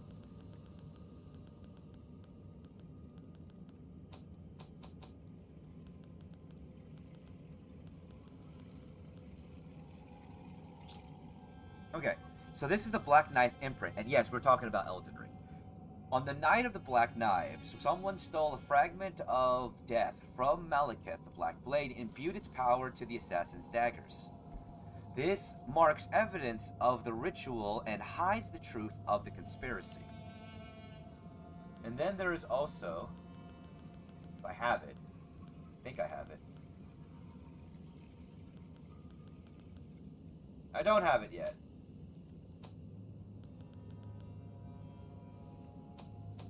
Okay, but what do I have? I do. So the Golden Centipede, which is actually representative of the Rune of Death, the golden desiccated remains of a centipede, material used for crafting, kept as a fetish by the Golden Order fundamentalists, especially hunters of those who live in death. As such, they are found near churches and the similar. Those who live in death are the zombies or the undead that you see in the lands between. How is the build coming along? What do you want to get next? The build is coming along. I'm working on getting my strength up, which allowed me to use this weapon, which is one of the weapons that I really did need. The other thing, and I also already got the Dragon Communion Seal. Now, the only other things that I need to get is the set from the Dragon, what are they called? The Dragon Tree Sentinels, as well as the... I'm sorry, Minamoto TV, I don't know why it's doing that. But yeah, I need to get the stuff from Dragon Tree I need to get the sets from the Dragon Tree Sentinels, the weapons from the Dragon Tree Sentinels, and also Grand Sack's Spear. And I need to go and eventually go to the Eternal City, which has no name, and go through Fia's questline to kill Fortisax, because I want Fortisax's incantations. And then I gotta go kill Landsax, because I need Landsax's incantations. And then eventually, of course, go to Farum Azula, because the armors that I'm looking for is not only the armors of the Dragon Tree Sentinels. Fate is a bad word or something weird. Sorry, I also want to get the Dragon Tree Sentinels armor, but I also want to get the Dragon Riders armor, which is one of the most mysterious sets of armor in the game, as the Dragon Riders are a part of culture that we haven't really, they don't really go into. Have you done the Volcano Manor yet? I attempted to go to Volcano Manor, but I kept getting my ass handed to me, so I decided to go to Nocturne to get my hands on a level 7 Somber Smithing Stone to be able to improve my Sword of Night and Flame to the point where I can get it to at least level 8.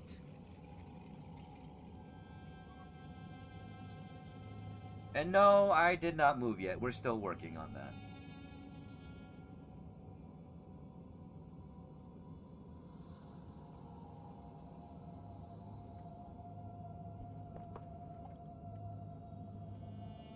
Okay. But yeah, I need to work on increasing faith. Sorry, I need to work on increasing strength and then arcane, and then I believe I need to increase my health, my endurance, and my mind so that I can have more MP and more carry weight. Right, did I already kill everybody here? Yes. No, I did not.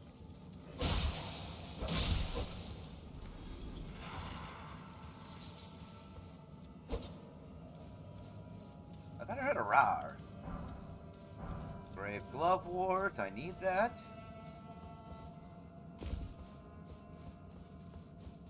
One Wing Angel mode.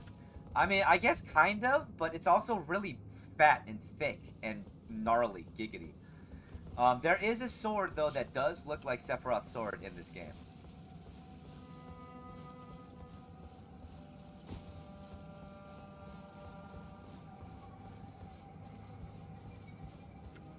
I don't have the new Spider-Man, but I also don't have a PlayStation, so there's that.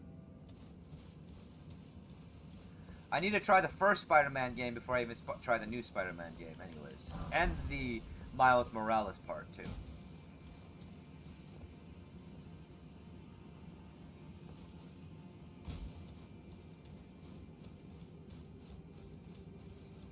Which I do plan on getting for PC. Ah, yes, this is where I get the Mimic tier. So a sword that can stab the guy in the next region. Katanas are my favorite in the game. Bloodfound Hang, maybe too curved. No, because there is a really long katana. One second. I think I have it too.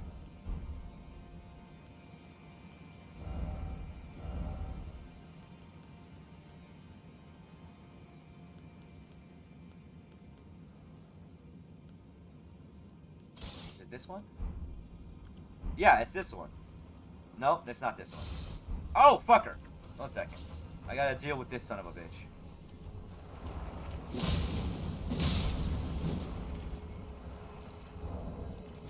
Oh! Ow, ow, ow, ow.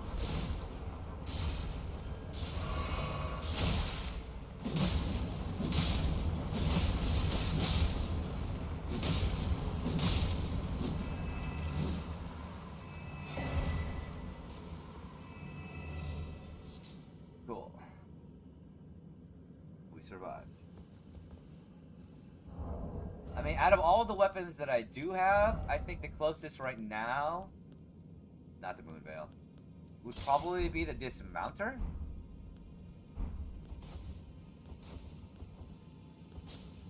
Just because of that, the fact that it's the only one that at the moment I have that looks like a katana and is a big length, giggity.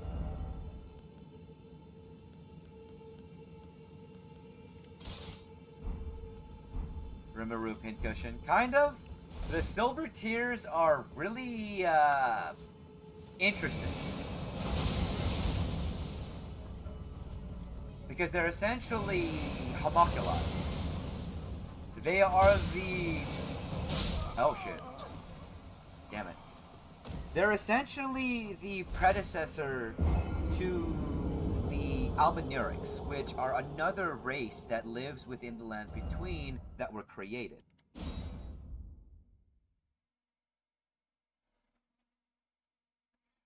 No, I'm not saying the Bloodhound Fang doesn't look nice. It is a very awesome looking sword.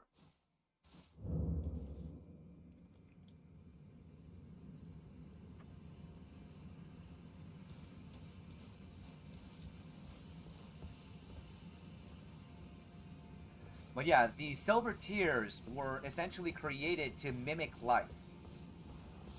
And they were originally created by the inhabitants of Nokron for a multitude of reasons that are still somewhat mysterious.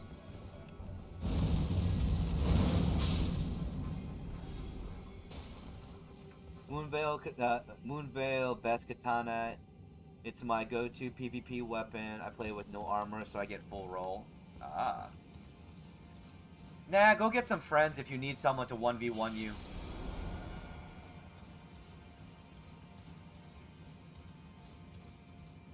I'm too busy having fun.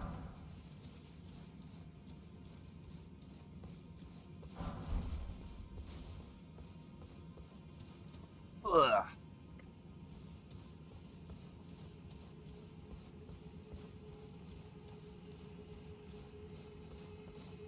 Hey, thank you so much for that gift. I do appreciate it.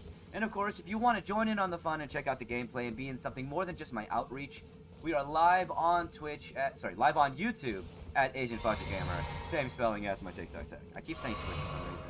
You're not live on Twitch today. We'll be live on Twitch tomorrow. Alright. Let's do this fight.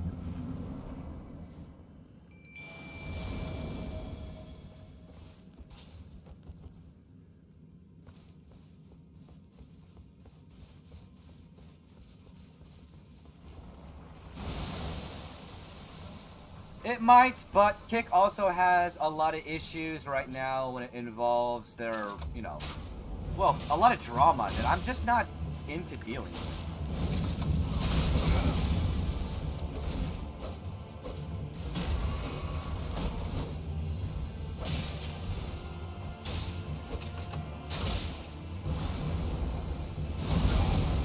Ow.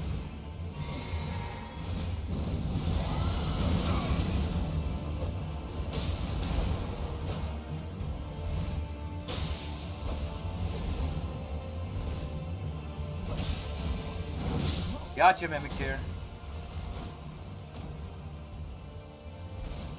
If you only streamed on one platform, the mix-ups wouldn't be a problem. No, it wouldn't, but then I wouldn't get the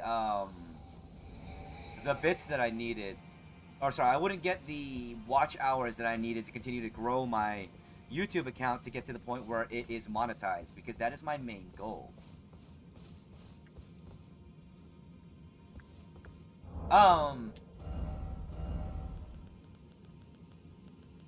You mean this hammer right here? The Prelate's Inferno Cozier? And yes, I did just kick my own ass, because that's what the Mimic Tier is, essentially. Did I get the Mimic Tier, though? No, not yet.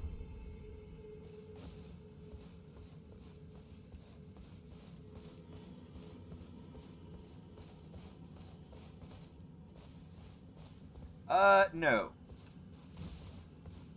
I don't define myself off of the Greek alphabet and an archaic thought process that was cultivated by somebody who had no understanding what that process meant when it came to animal society. But I do thank you for all of your comments, because it does help me as a content creator. But I'm going to toss you aside like the trash that you are, like, you know, most people have done in your life, because that's what you are. You're trash. But you have helped me. Thank you for that. But bye. Your usefulness has run out.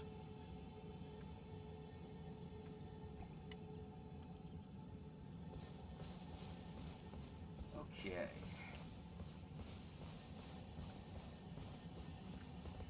Where the fuck do I go from here? Let's see, did you know if you unequip everything, your Mimic will spawn naked and make it stupid easy to beat? Yeah, I don't want to do that. I already cheesed it up by giving it only a crossbow. How hard would it be to stream on Twitch and YouTube? It can be kind of difficult. That's kind of what I am doing. I'm streaming on Twitch sometimes and on YouTube sometimes. There's also the option of dual streaming, but that's a little bit difficult with my ISP currently, so I just reside to streaming on one service at a time.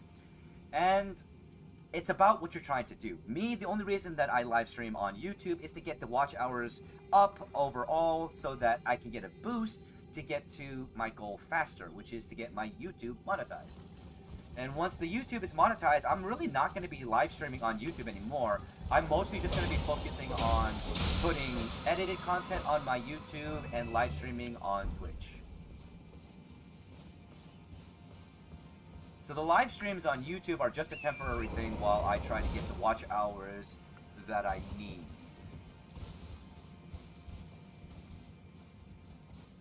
Did I miss something? I think I might have missed something.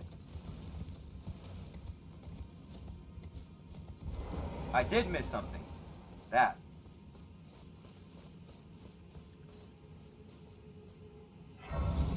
I had a naked fist fight with mine because I thought it would be super funny. I bet that was hilarious.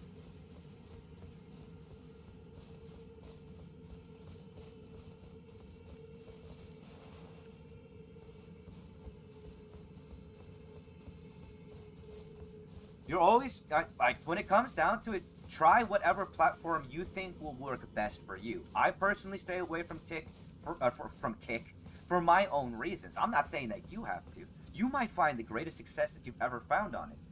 Try it out. You never know.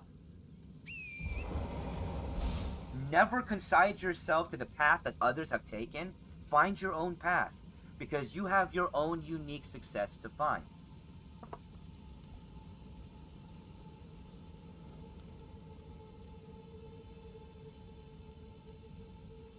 Because when it comes down to it, no one reached their goal knowing what the fuck they're doing. Everyone, anyone that you look up to, that you think is success, got there by flying by the seat of their pants, not knowing what could come next, because no one does. Took way longer than expected because of 60 vigor. Oh god. My favorite frame, it would definitely have to be either Chroma, Wukong, Nidus, or Grendel. Although we aren't currently playing Warframe, we're currently playing Elden Ring.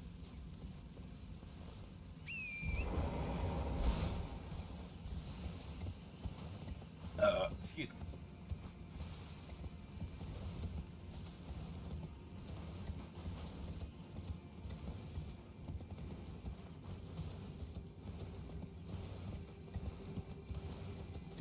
Alright.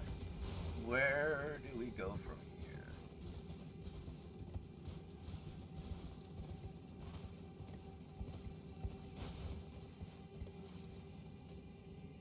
Can I drop down there and die? And not die? I could probably die. Wukong is top tier. Dude, Wukong, like I said, Wukong is definitely one of my favorite frames. Chroma is on top for me, mainly because Chroma is a dragon, and I love dragons. I just really want them to rework Chroma's kit because he deserves a better kit. His 1 sucks, his 4 sucks. Do you remember where to get that hammer? Yes, actually, I can show you where to get that hammer. So, you need to go to Mount Gelmir, okay? And you need to be... Oops. What? Am I being attacked? No. There is the Fire Temple area in Mount Gelmir. If you go in there, you're going to find a Fire Prelate. If you fight the Fire Prelate, kill him, he will drop the hammer and gloves. Fair, they need more dragon frames. I do agree, they do need more dragon frames.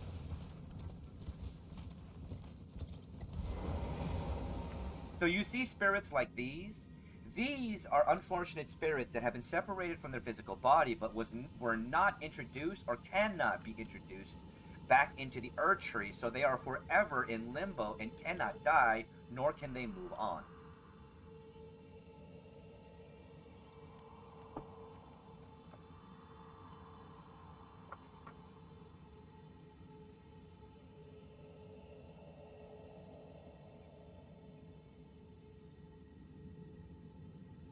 I need to put this on a charger.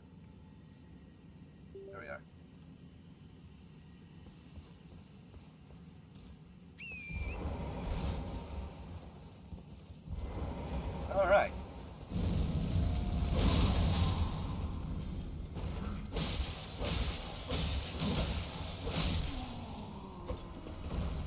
Somewhat, kind of, but I'm also kind of trying to be more about letting that be a little bit of a surprise. Are they conscious? Yes, they are conscious. They are conscious and stuck in limbo. Those spirits that you find, like, that are just there and stuck, they can't do anything. They're stuck where they are.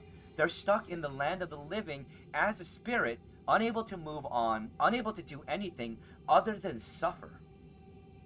Because the Urge Tree has spurned them, and they have no physical body to return to because their physical body was burnt. That's it. I'm gonna play Elden Ring. I'm gonna give the Elden Beast a few attempts. Fuck yeah. Yeah. This is also another reason why I truly do believe that the Greater Will is the villain, is the true villain of Elden Ring. Can you help the limbo ghosts? Maybe? That is yet to be determined. The ghosts that are in limbo because the order of the world, the logic of the world, the cycle of death has rejected them, which is based around the Greater Will and the Erd Tree, as well as the Elden Ring and the Elden Lord. Now, you becoming the Elden Lord changes a lot of things depending on what path you take. If you take the path of death and finish Fia's quest line and meld the Elden Ring with the Rune of Death, you may be able to help the ghosts in limbo by returning the original cycle of death back to the lands between, which would allow for them to go on to the afterlife by being burned through ghost fire. Now, will this essentially happen? You don't know, because we don't know the future of the lands between after you don't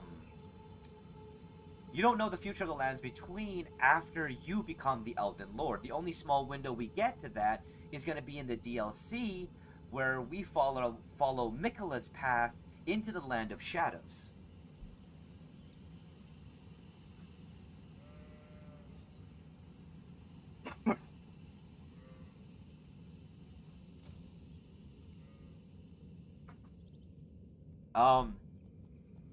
They turned him into a bush to torture him because he was a beastman. Beastmen and the misbegotten, those born with wings, tails, and horns that are not omen children, are essentially considered slaves and lesser than, and thus they are tormented. The little guy that you find, Bach, is actually a very weak and small beastman that was not only tortured and bullied by his own kind, but by the humans of the lands between, which led him to being cursed into the bush that you find him as until you free him.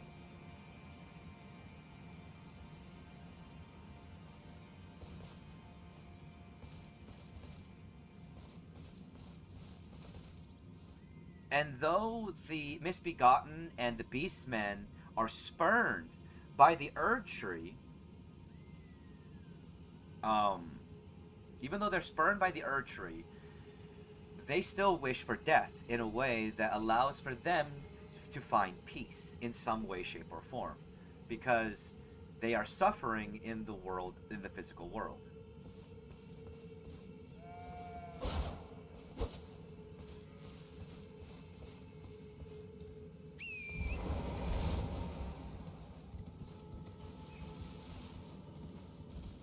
Let's see. I think I have to kill all of the singers.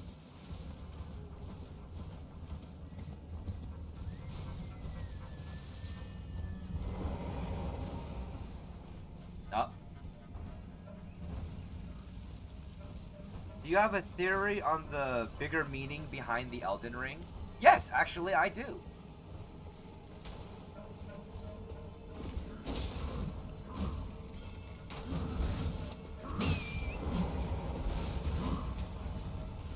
So when it comes to the Elden Ring, I do believe that the Elden Ring itself is simply a representation. It is an amalgamation of runes that is a oh shit. I died. Sorry. But yeah, no, I do believe the Elden Ring itself is a representation of the logic of the world and how the world works as it stands. And it changes and can be manipulated based off of whomever is the Elden Lord, as well as what outer gods are currently presiding within the lands between. Now, if you look at the Elden representations of the Elden Ring before the Erdtree, you'll notice that it is much larger, and there are tendrils and roots that go further down, and it is a bigger and grander Elden Ring comparative to the Elden Ring that you see within its lattice pattern of the Erdtree. And I believe that represents that it's changing within the order and logic of the world, as well as how America manipulated it. Now, the Elden Ring in itself, I believe, was created by a multitude of outer gods that created life and the crucible within the lands between.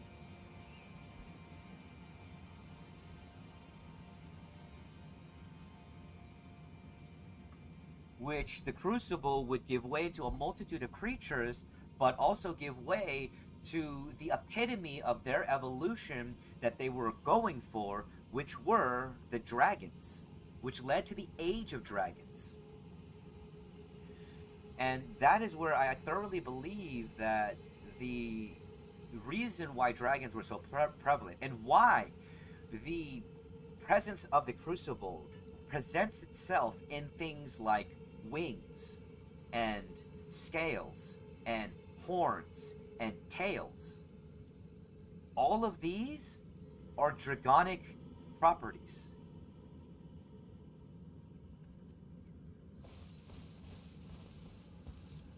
And the Numen, now we have to go into the Numen.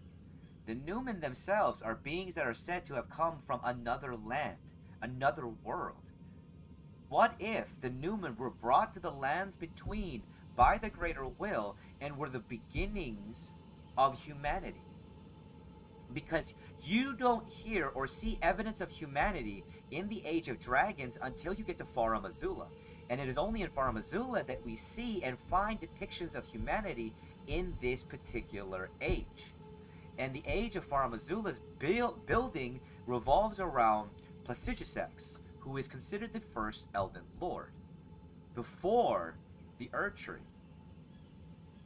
What if all of the events that occurred that caused Placidusax to fall and go into a different area, as well as the god that ran away from the lands between due to the battle that occurred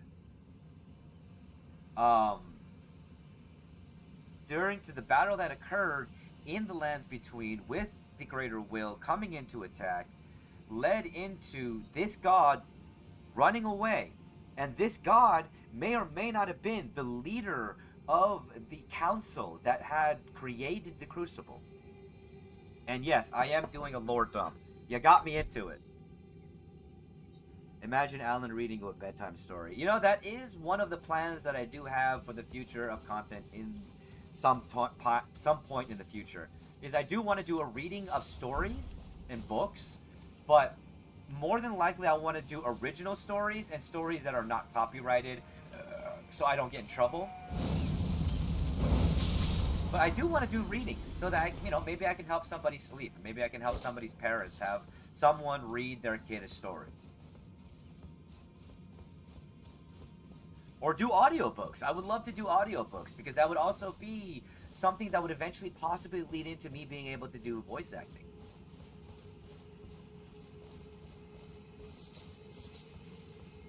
Paja's Nursery Rhyme audiobooks.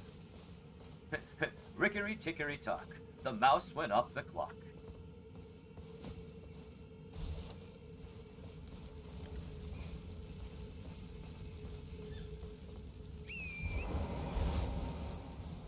Alrighty then. Let's go kill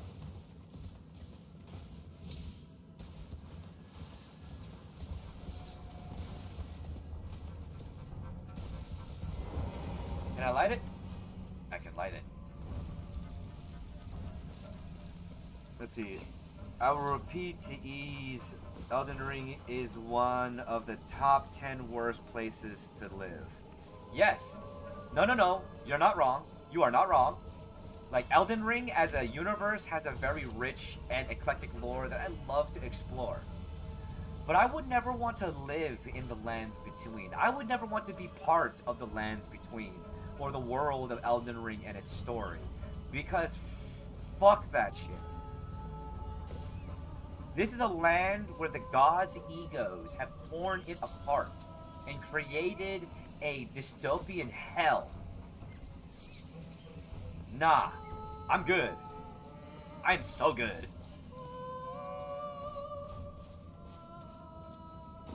Fuck this place, in that sense.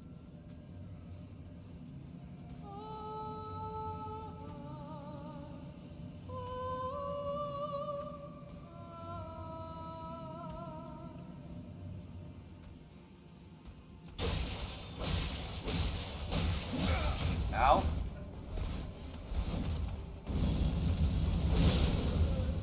Oh shit! I didn't realize that was coming. Let's see, bro. Legit, I take the chance to basically listen to you talk about most things. You go so in depth. It's like being in a live show, just listening to you chat. Well, I appreciate that. I do. I can get lost in lore, and I do in a lot of ways, which is why I need to sit down and start making more lore videos. But I find it really daunting in my instance because I don't have the funds nor resources to be able to create enough, to me, at the very least, enough visually appealing aspects to make the video interesting enough for people to want to continue to watch, other than just listening to me talk. Which is why I want to do something Elden Ring based, because I can get a lot of footage by playing the game. So that is a plan, which is why I want to do Elden Ring lore. Yes, I do like talking about Digimon and Digimon lore, but it seems like it's better suited for TikTok right now, and there is a weird scape right now when it comes to that because of Bandai Namco. The reason why I mentioned nursery rhymes is that most aren't, and they're free old because they're also old. Really? Ooh. I could do an audio podcast where I just read nursery rhymes.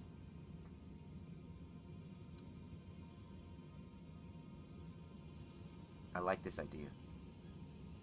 I like this idea, Oda. I do. But I need to get focused. I need to finish the ideas that I have now. I need to finish what I have now. Okay? Get in a better scheduling. Keep Fajoli advice going. And then focus on doing that stuff. Because I'm going to have so many podcasts at that point. I'm going to have Fajoli advice. I'm going to have the DN Doofs. I'm going to have Wake and Bake with Faja. I'm going to have... that's all I have right now. Those three. And then if I add a fourth one to that, that's 4 podcasts.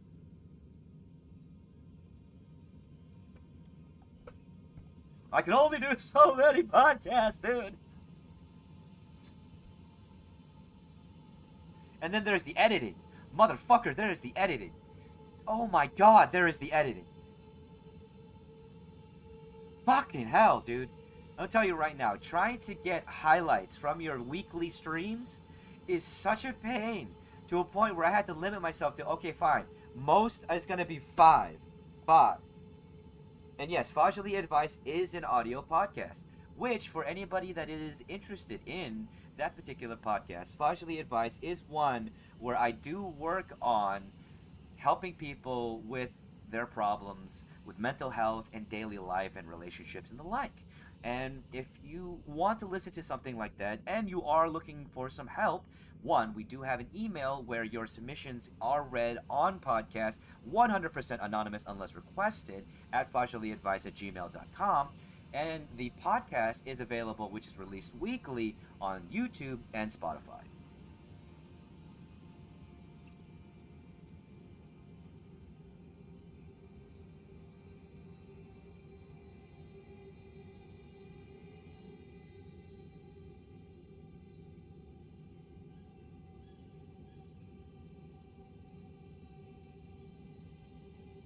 And you're not wrong. Reading is by far the easier bit of content. But it's also the bit of content where I can also be entertaining while sharing a story. But not doing reaction-based content. Now, I'm not saying there isn't merit on reaction-based content. I'm not going to talk shit on anyone who does reaction-based content. Go get your bag. I, personally, just don't want to do reaction-based content. But reading is definitely a much more accessible avenue.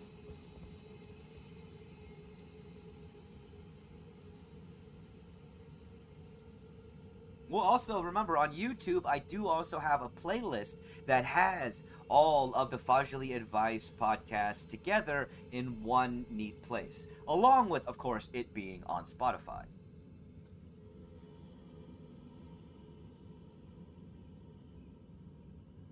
Which is honestly one of the most was of Chef and you two were streaming together.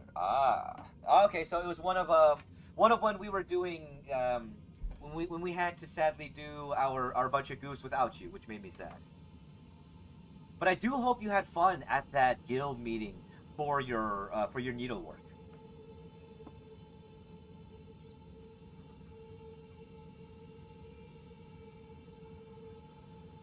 Just know we did miss you on Bunch of Goofs.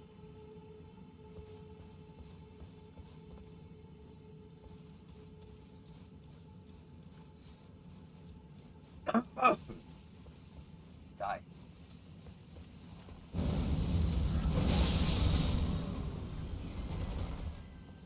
Alright.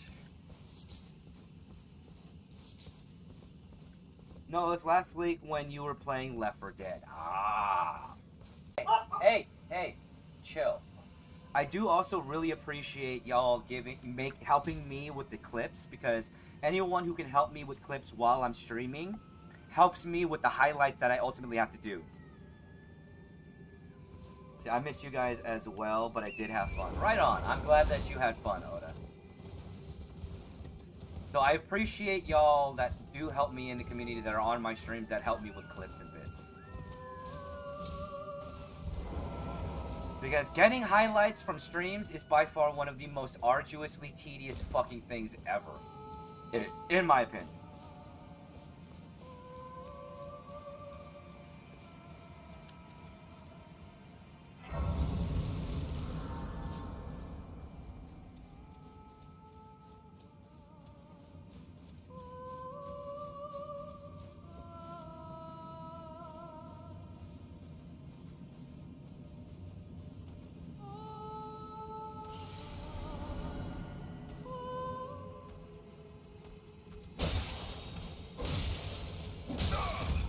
Oh, running!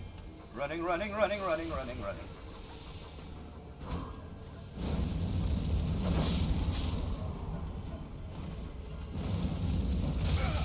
Ow! Shit!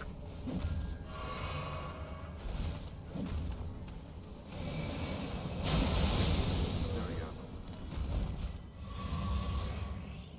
So we can post them straight to the Discord? Yes. The YouTube section in the Discord that's made for YouTube clips and videos is where you can post those. And like I said, that helps me greatly in the long run for just all of the stuff that I have to do as a content creator. Because as tedious and as annoying as it might seem, it is something that is important as content creators that we need to do.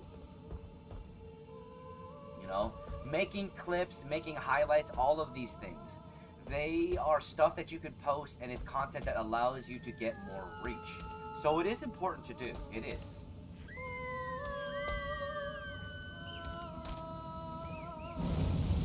And I appreciate that, Oda. Thank you so much. Oh, fuck her tits.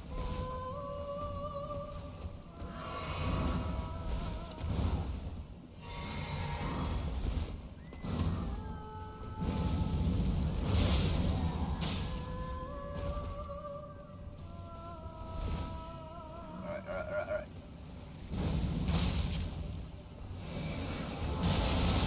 Take that.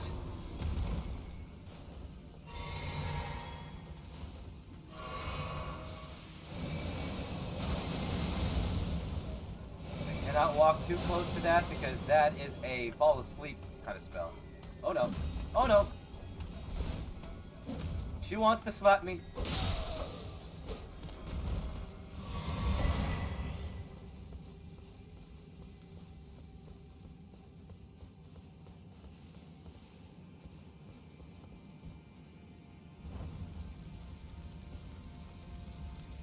I'll take that, thank you.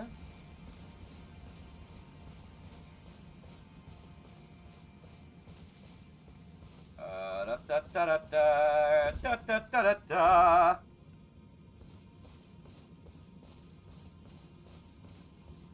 Okay. Where's the wolf? So my brain is very specific. I'm wondering what constitutes a good, viable clip you want to use.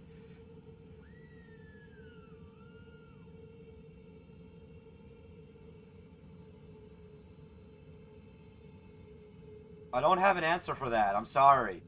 'Cause I'm still figuring... I gotta be honest. I'm still figuring that out when it comes to what's a good, viable clip. I guess it's whatever you find valuable in what I say or find funny, those would be clips. Because just because I find it funny or I find it valuable doesn't necessarily mean that it's gonna be. It's more of like what y'all find valuable. Yeah, funny or entertaining. That's really what entails a clip. But that's also subjective to the person who's watching or listening, and it's a funky soup when it comes down to thinking about that.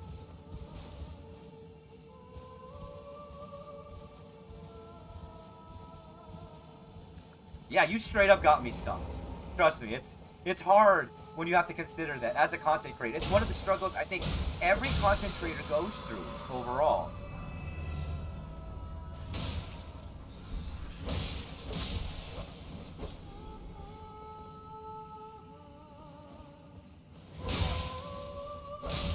Like, I bet you anything, you ask any content creator, no matter how big they are, they will tell you one of the most arduous and challenging parts of being a content creator is not just coming up with content, it's finding what clips are going to help you get more reach.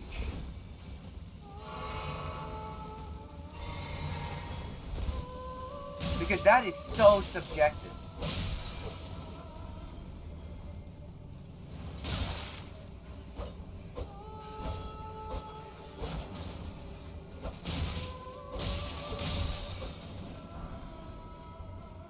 Which is also why, when it comes down to it, ultimately in content creation, I always tell y'all, be yourselves.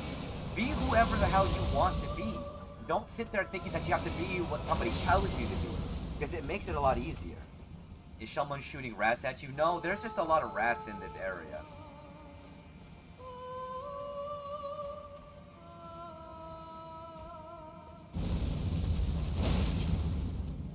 Fucker.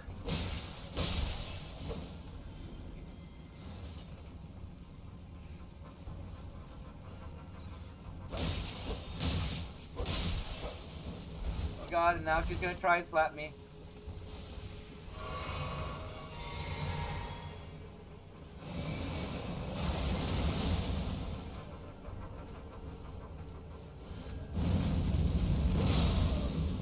Take that! And that's what it means to be a tarnished. Not really. Alright, cool. We kicked your butt, but I know whose butt we're not kicking.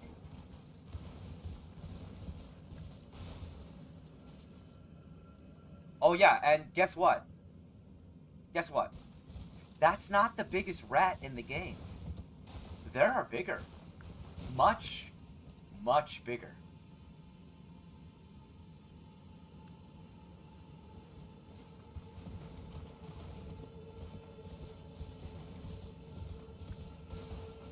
And let me tell you, they will fuck your shit up.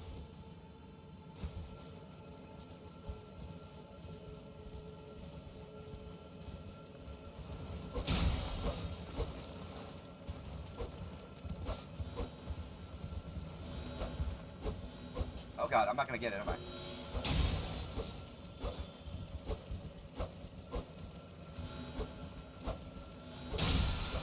There we go. Hey, thank you so much for those gifts. I do appreciate it.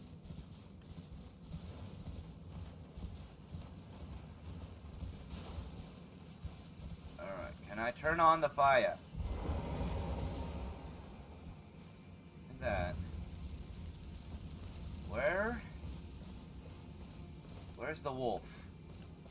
I'm worried about the wolf, because the wolf of Radigan is going to be a huge problem.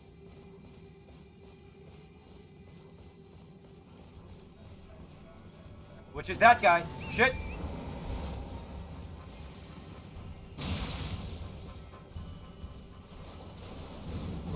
Oh, fuck! No, no, no!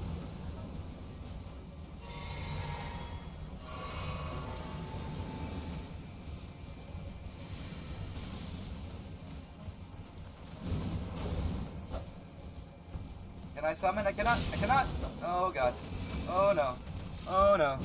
Oh, no.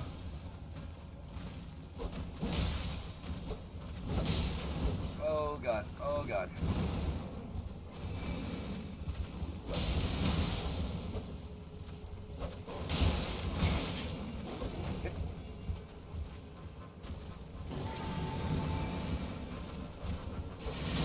Ow. Fuck.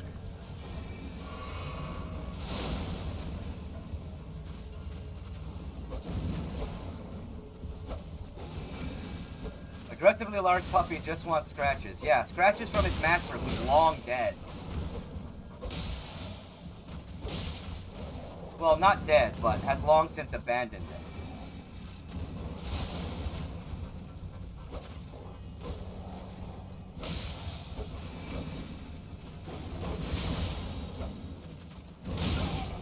Because these guys, the Red Wolves, were essentially vassals of Radigan.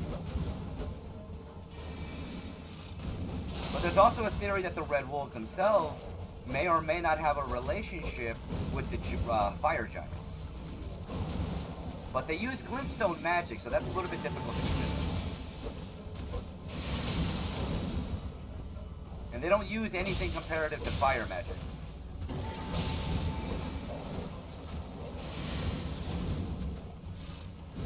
Oh, fuck! Damn it! I was so close.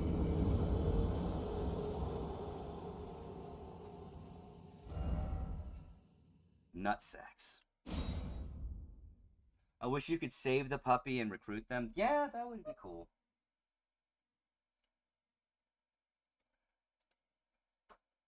But sadly, in this game, no. In this game, let's put it this way: no one is your friend. No one. You have no friends in this game.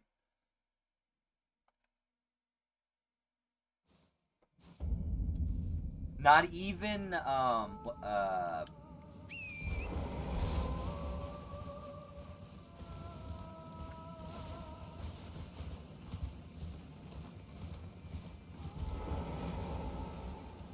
I not? I didn't.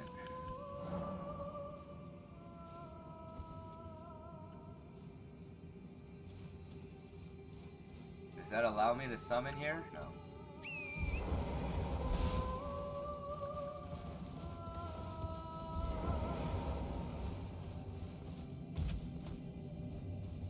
If we ever do a D&D campaign that isn't for content, I want to drive you insane with a minion master. Oh god.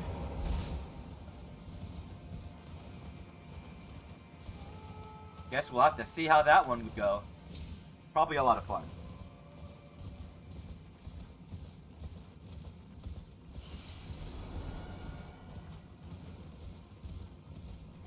Alright. Gotta try and kill you, I'm sorry.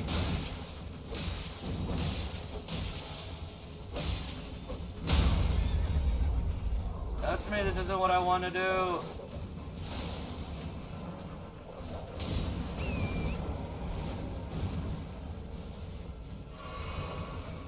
I don't want to kill you, but I have to.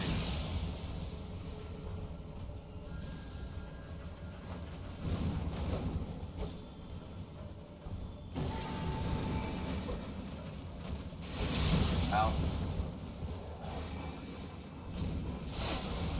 Woo-hoo-hoo.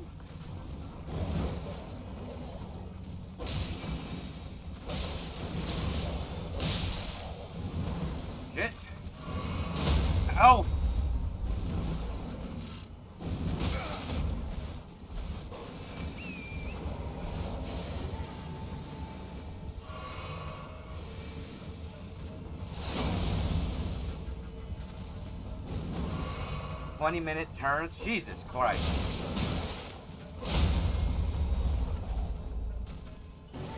Oh no, we're not doing well. We're not doing well. Oh, fucking balls. Hence, why not for content? Damn. Yeah, 20-minute turns, that seems a little bit ridiculous and excessive.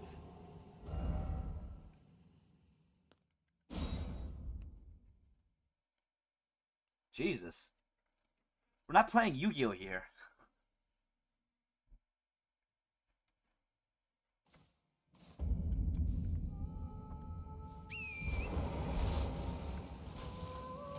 That and... How does anybody else get a turn then?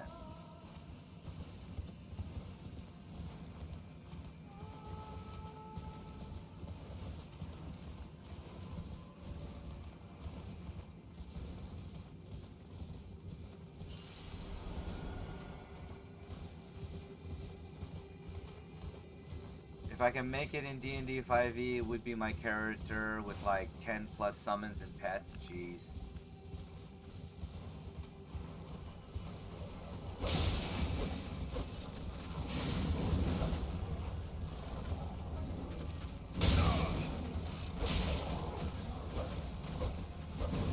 Oh god.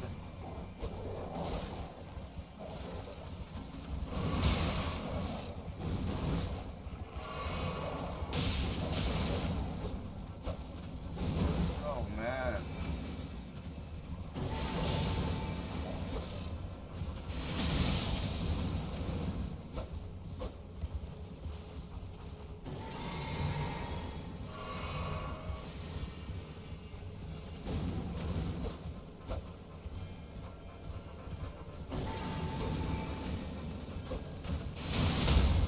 Oh, fucker.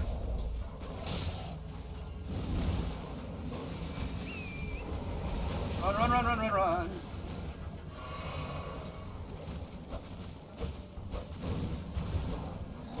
Come on.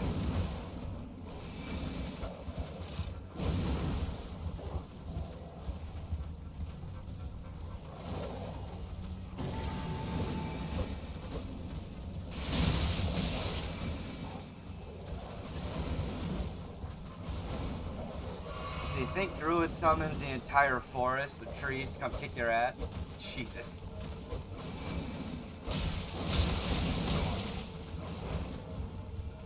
I mean, that would be great if we did a campaign that was just, you know, solely around you as the character, sure. I just don't see that being fun for anybody else in the campaign. Unless they were controlling your minions. Hey, what's up, Luak? How are you?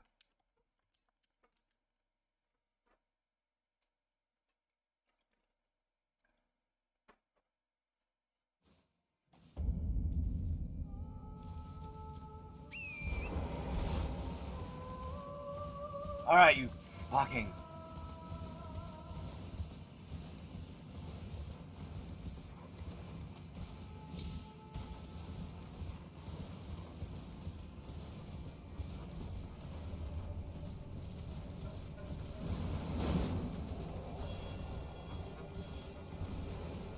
Oh god.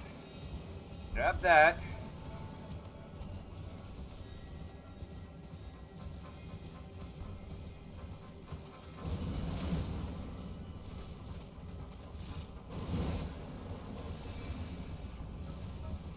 And hello, what's up, Drizzle? How are you, my friend? Oh shit. Ow, fuck. And we're dead. Dude, thank you so much for those gifts. I really do appreciate it, and I hope you're having a wonderful day. Currently playing a little bit of Elden Ring. If you want to check out any gameplay, we are live on Twitch at Asian Fudgy Gamer. Same spelling as my TikTok tag, and of course, the link is in my bio. Just to make it easier for you.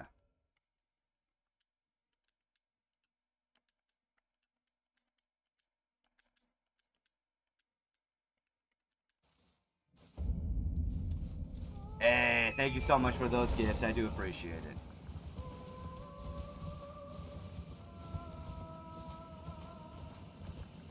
Alright, let's fucking kill this wolf somehow. God damn.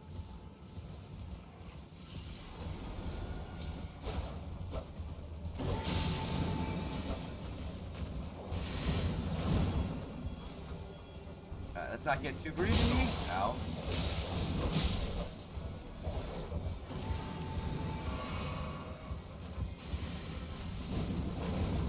Ow. Come on.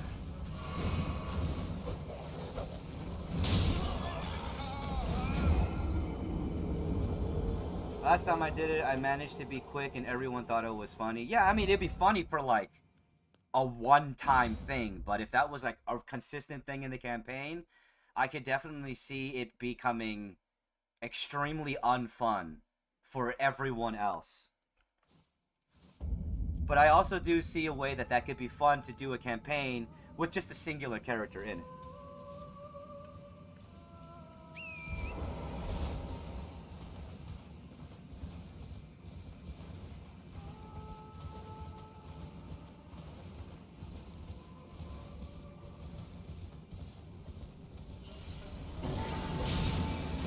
Oh, fucking hell. God damn it, that. It's that fucking combo, man.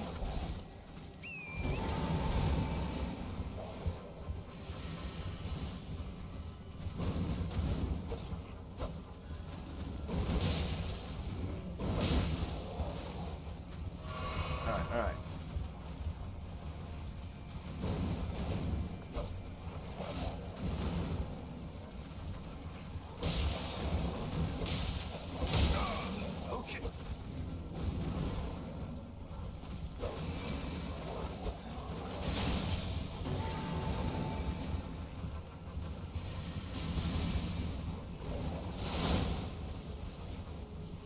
Hence the second part of the combat.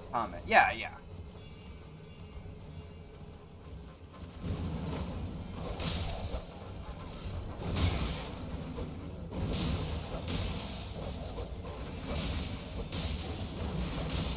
Woo!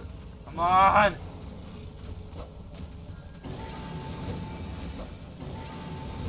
No, no, no! Ow! Damn it! So close. It's my fastest melee weapon, so it's the one that I had the most consistent DPS with. I just have to, get better. Trying to get you 50k. Well, I appreciate that, Deez. Thank you.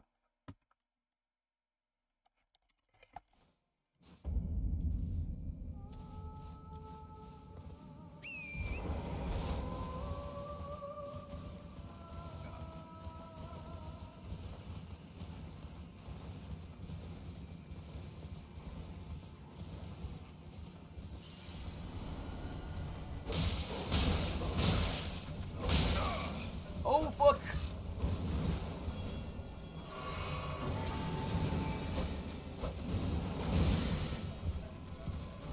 Currently playing a little bit of Elden Ring. If you want to check out any of the gameplay, we're live on YouTube today at Asian Fudge Gamer. Same spelling as my TikTok tag. The link is in my bio just to make it easier for you. Changed hit for hit.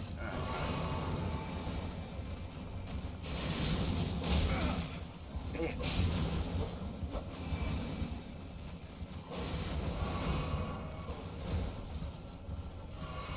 Come on, Torrent. Help me here. Help me here.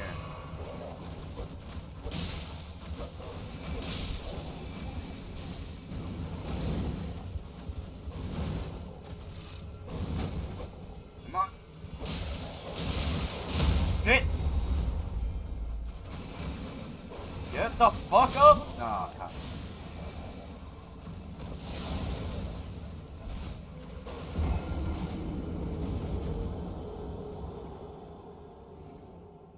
I'm gonna kill this fucking wolf.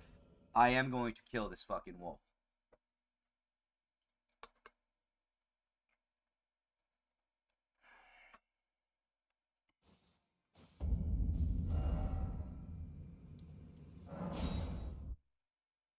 I'll kill it over and over again if I have to.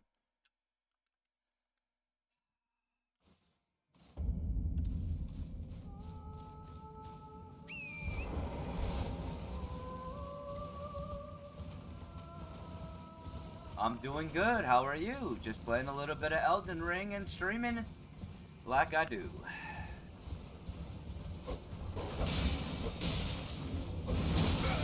wants new carpets? No, no. I would never use a wolf to make a carpet.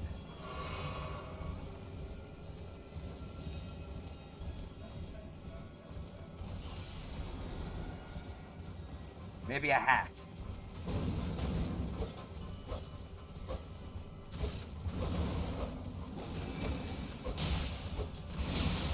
Right on.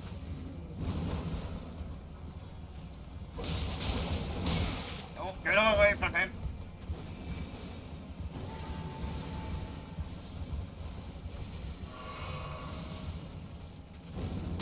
Ow.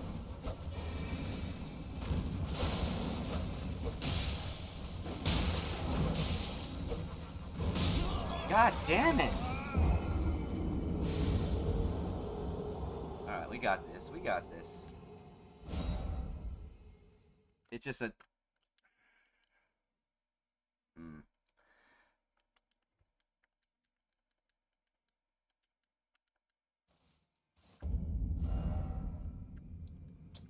Nope, that's not what I wanted to do. I mean, you gotta press buttons to play a game. How the fuck do you play a game? With your dick?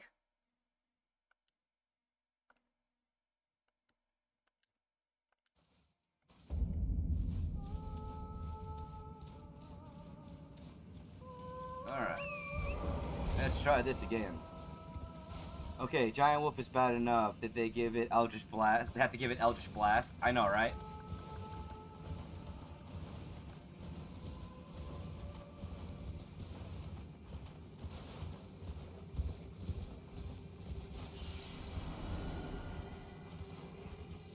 I mean, it's fine if you're gay and you want to tell everyone in the world that you are. Be proud of that.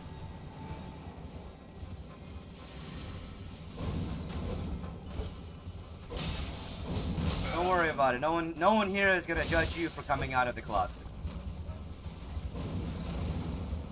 All right, Finley. So everyone in chat, let's give a big round of applause for Finley Alexander coming out of the closet saying he is gay. Be proud of it.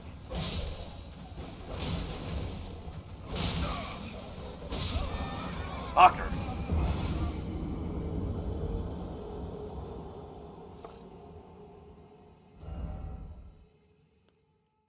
Let's see. I had to get up so oddly when I've been laying down. The injury's been kicking your butt. Ah, I'm sorry, dude.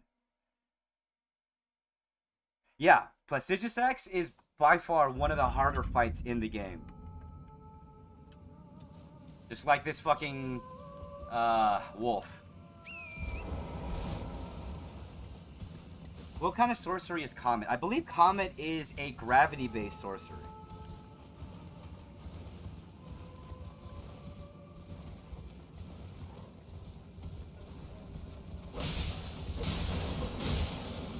Well, we have to remember this is a wolf. They don't eat kibble. They eat meat.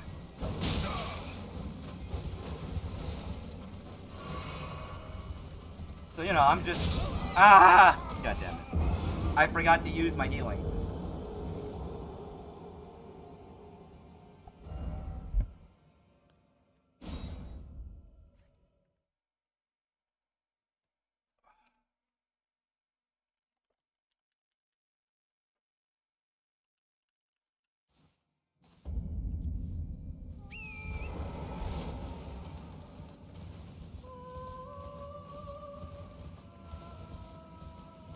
Okay. Yes, I'm a puppetry. I'm a chew toy for this fucker.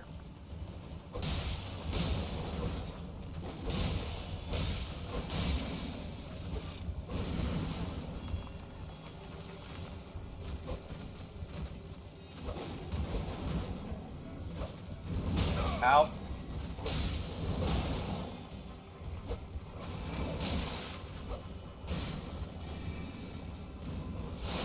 Woo.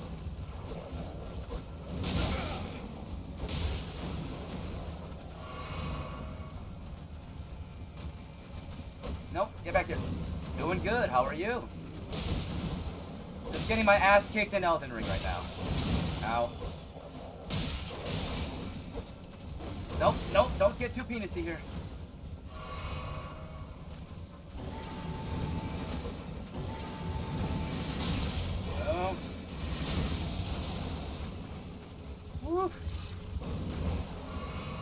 Heal my horse, heal my horse, heal my horse.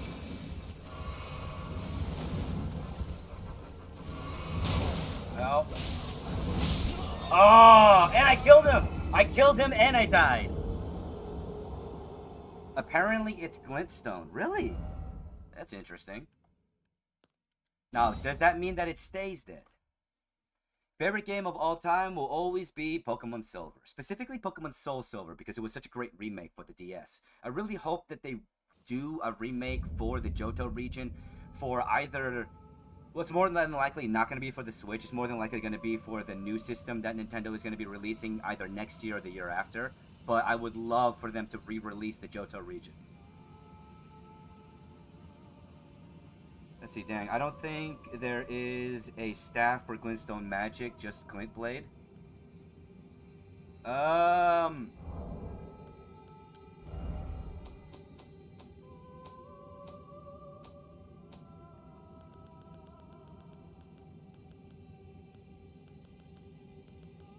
Where is it? I think I have it. I could have sworn I had it.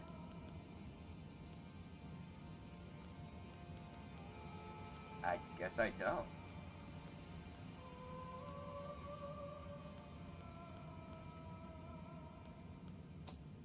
Oh, here it is. This one. This one is what you're looking for Glintstone Magic. Well, good morning from planet Earth, Azzy. How are you? Currently playing a little bit of Elden Ring. Challenged by Elden Ring. Drowned in Subnautica. Tuesday is Faja's Go Splat Day, pretty much.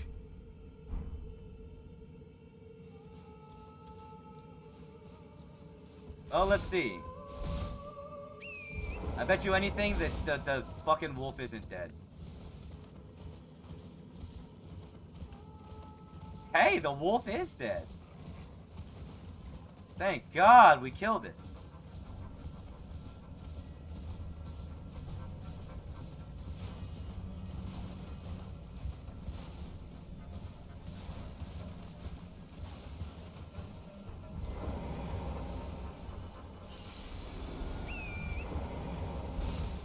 All right.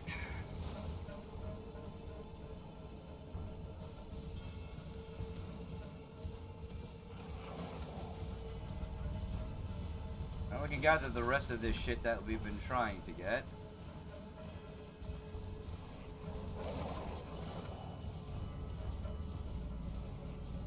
So why did you kill the wolf? It's just part of what I needed to do. It makes the area more accessible.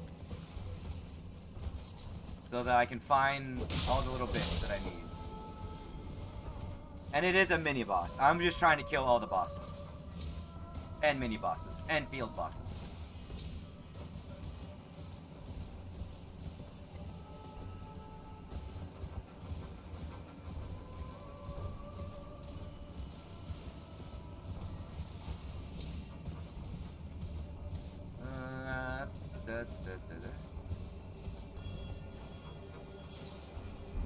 Old Fang. Okay. Ghost jellyfish. I'm not gonna fuck with you.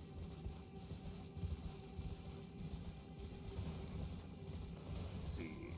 Did I get all of the torches though? That's the thing.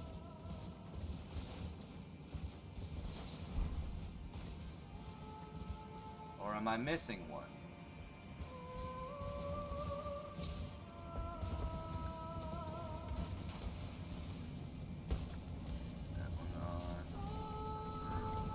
Looks like I am missing one. Let's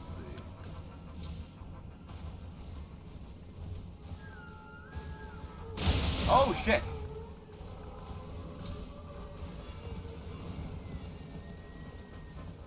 Nope, I am not missing one.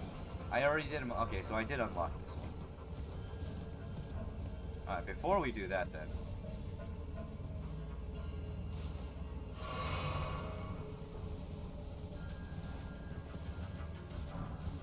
That.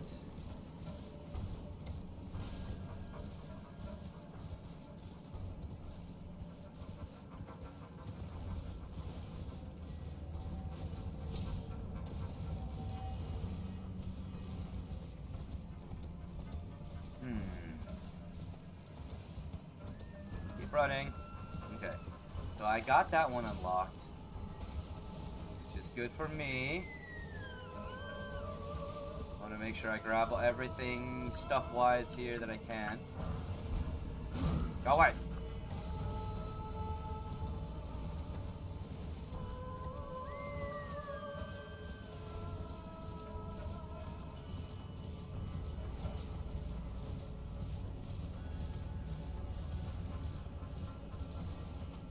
And also, I mean, technically, killing the wolf released the wolf from their duty, so they didn't have to be stuck here in Nokron just running around, wondering where their master went.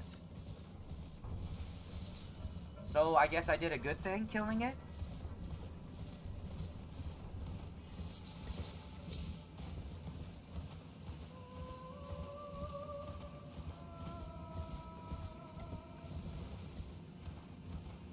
So there's that.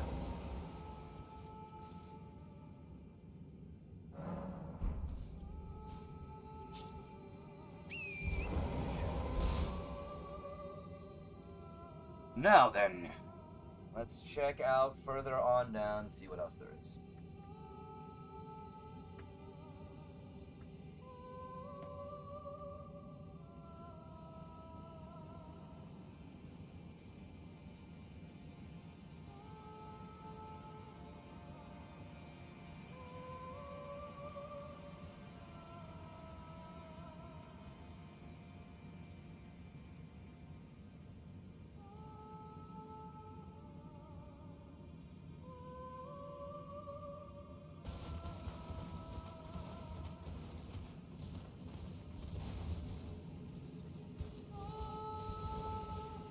One place that I do need to check out before we go do one of the fights with an area that is really sad, but I do actually enjoy the soundtrack for the battle. But what we are going to go fight in just a second is an aspect of the Crucible. Now let's see, can I get here? I can, alright. I gotta make sure I don't drop into the water. Grab all the little bits that I can. Hey, thank you so much for that gift, I do appreciate it.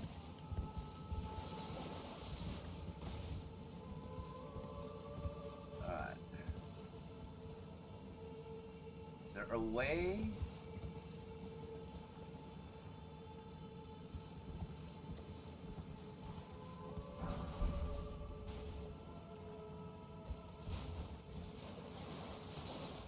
I think there's a way.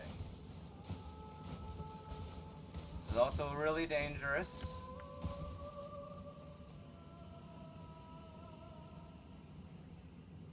So I could, you're at Volcano Manor? Ah, okay. I'm currently in Nokron. Oh shit, no, no, no! Damn it.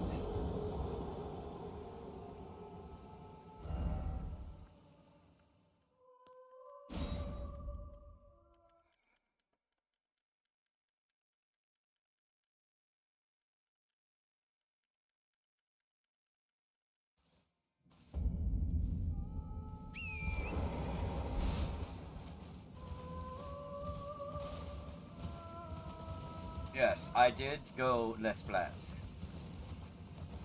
Patience is definitely a virtue in Elden Ring. You ain't wrong.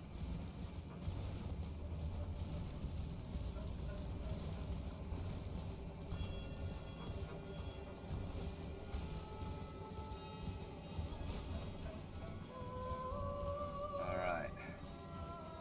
Let's try this again, shall we? Oh shit, what? How did that kill me? I was able to make it down there before. The fuck?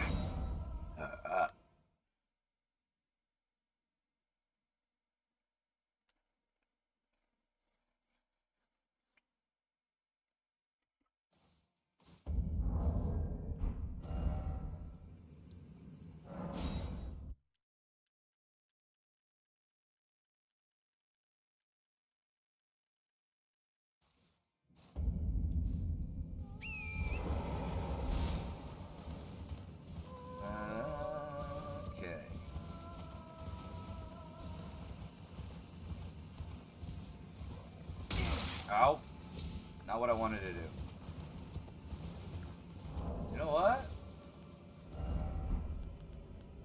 We're gonna put this on because it might help us.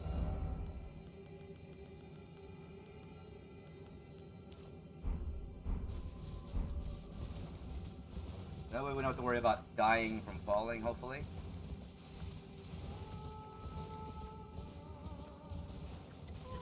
Make sure that you are fully healed.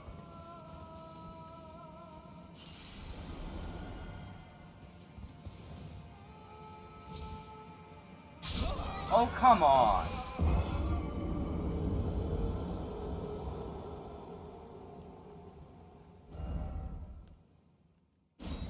I might just give up on that area because for some reason it's wanting to be a bitch. But I was able to get there once. Why can't I get there now?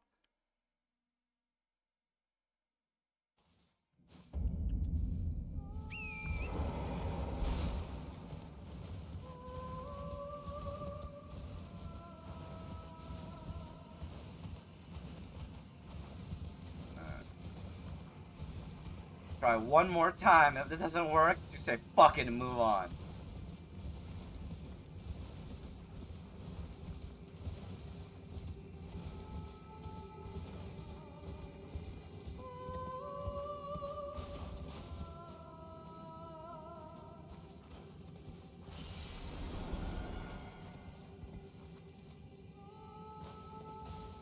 We'll jump onto that first, and then that. Ha ha ha ha! Okay, there we go.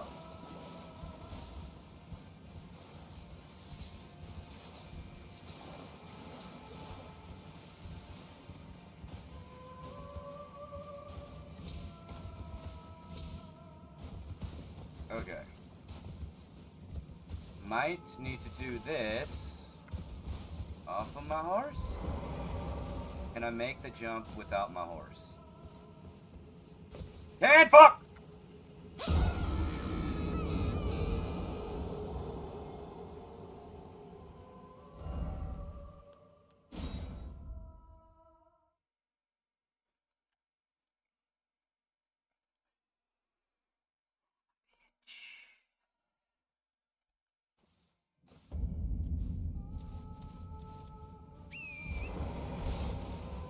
Alright. Take 456.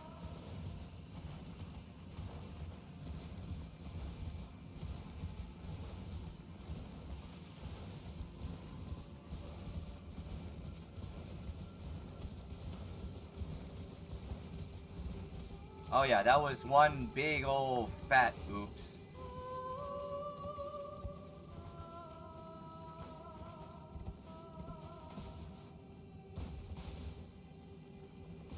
Cool, I made it again. Now I know how to make it here.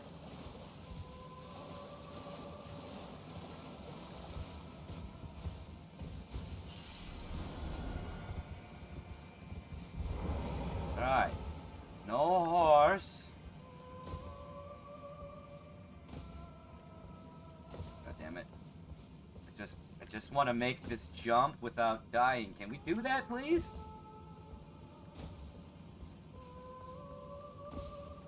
I'm gonna say no, because this game hates me.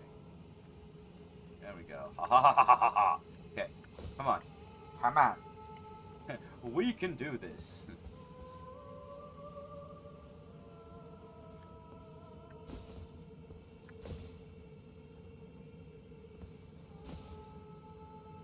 Okay, come on. Don't be a ween bag.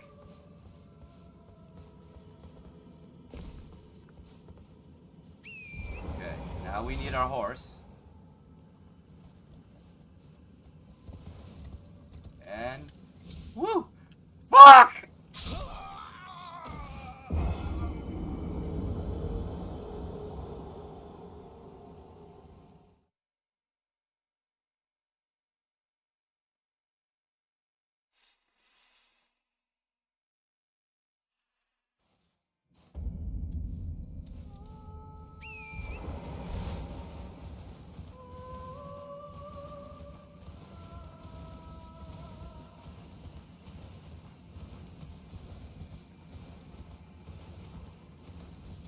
I fail.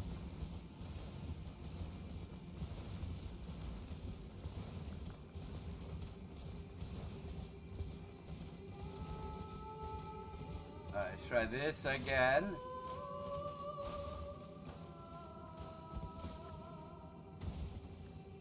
And boom.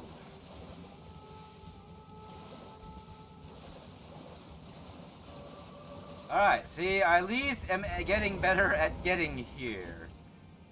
It's a start. I'm gonna try rock spam this dragon, get a few crits. Well, hopefully you get what you need.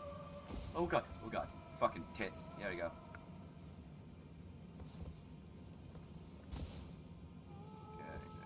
Okay. Yeah. Yeah. Ah, there we go. Alright, and jump. Woo! And horse.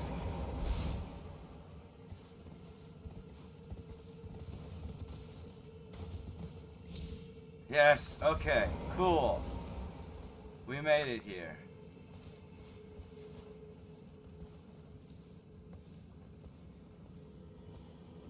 And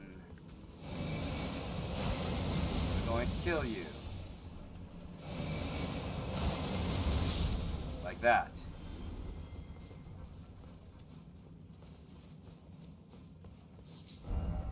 Cool, I'm gonna take this. Thank you.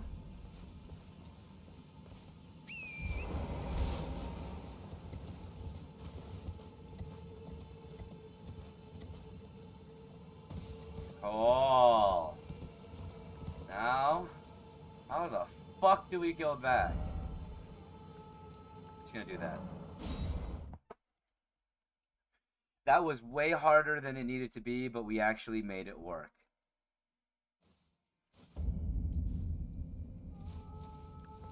And we ended up getting an item that... where'd it go? Got it.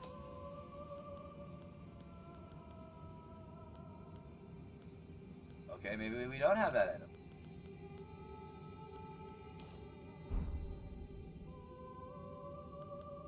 Wait a minute. Is it a weapon? Is it a fucking weapon?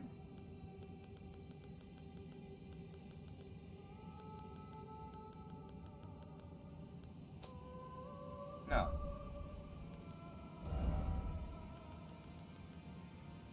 Is it a helmet? Okay, what the hell is this item that we just got?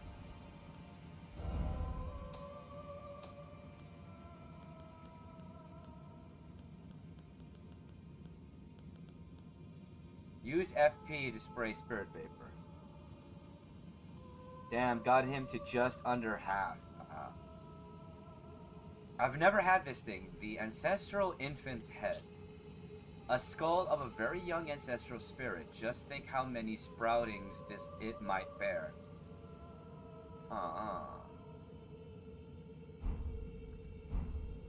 Alright, let's go kill the ancestral beast, shall we? Let's see if we can do that before the end of the game, end of today's stream.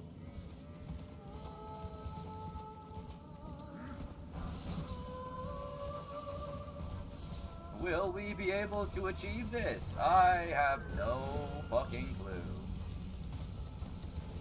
Are we gonna try? You damn well... Ow. Better believe it. Got an arrow up my ass. Alright, Ancestral Spirit, let's do this.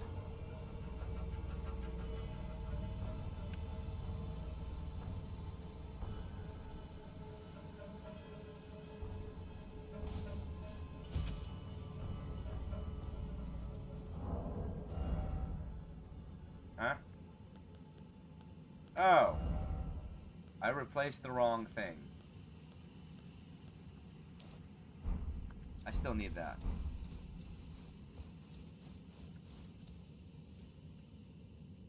Oh shit, is there no summoning statue for this one?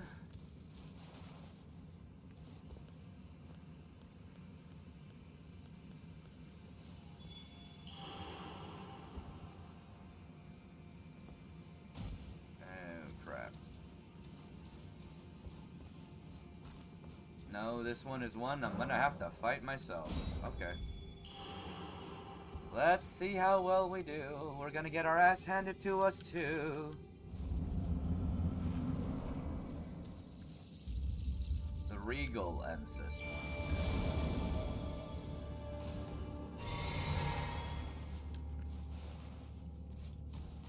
Alright, you.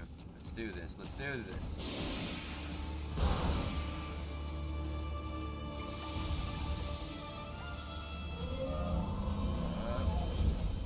Where did you go? What the fuck? Okay. Well, ain't this some shit? And down.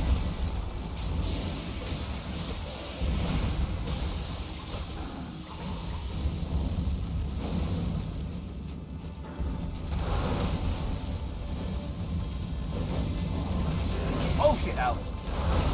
And that did a lot more damage than I expected to though. That's good. Come on.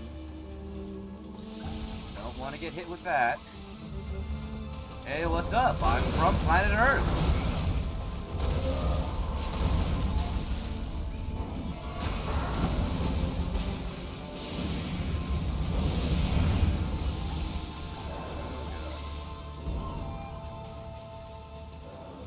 Nope. 1, 2, 3, and go. Gotcha. That hurt, but I got you.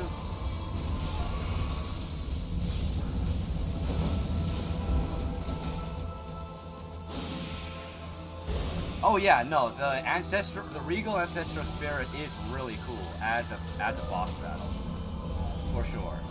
And we are currently playing Elden Ring. If you want to check out any of the gameplay, we're live on YouTube today at Asian Fudge Gamer. Same spelling as my TikTok tag. Link is in my bio. Shit.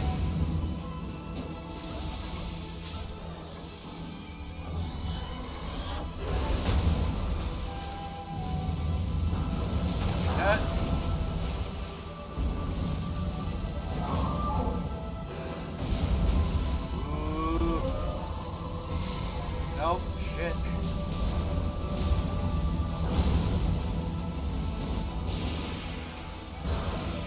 No, I've played Elden Ring many times. This is my first time on PC because I had it on my Xbox. My Xbox took a shit.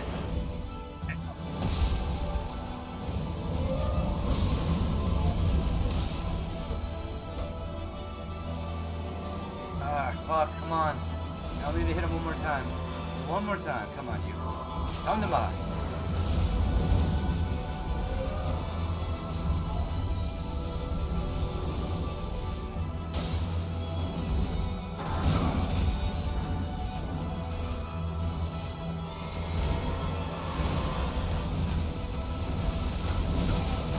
Oh!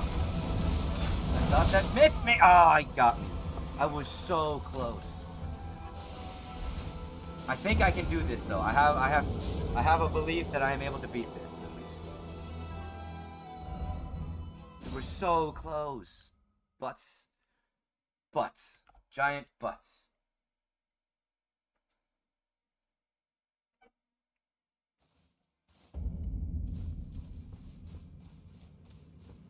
Alright.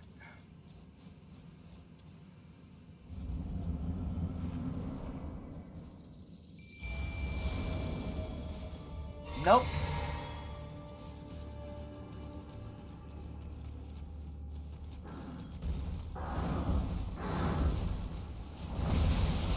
I played Rust, and I fucking hate the game and the community around it, so it's on my never play list.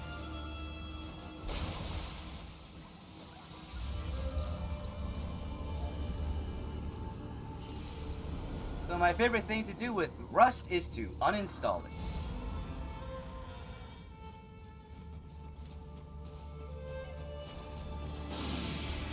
Nope. Rainbow Siege 6, much like the majority of PvP games, are on my never play list because the community sucks and I like to play games for fun.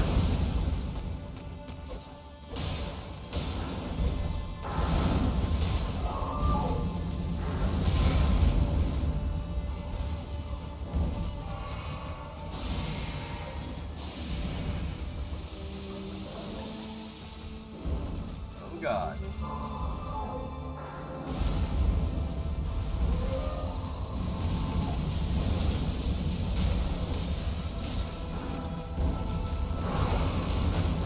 Oh, fuck me. Damn it. Yeah.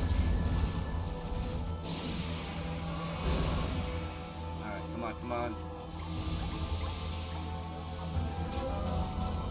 Why run through it?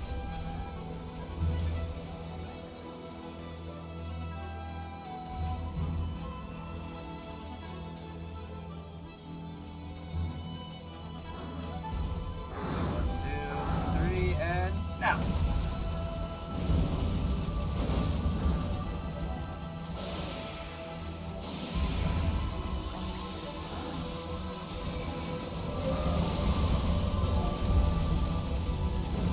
Good. Where'd he go?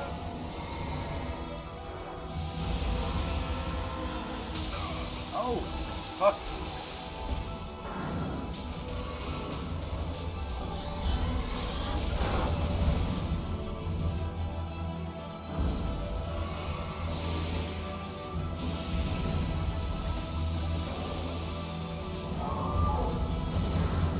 Gotcha. Yeah.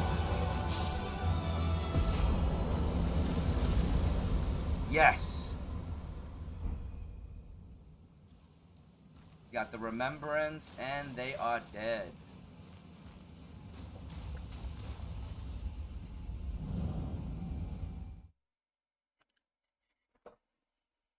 That was a very awesome battle. Honestly, the Regal Ancestral Spirit is a very, very cinematic fight, and I love the music in it.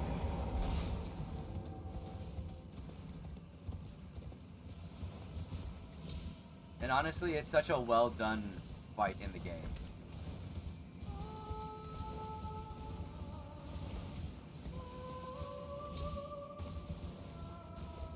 But the story of the Ancestral Spirits, which may or may not involve beings like Torrent, is kind of sad.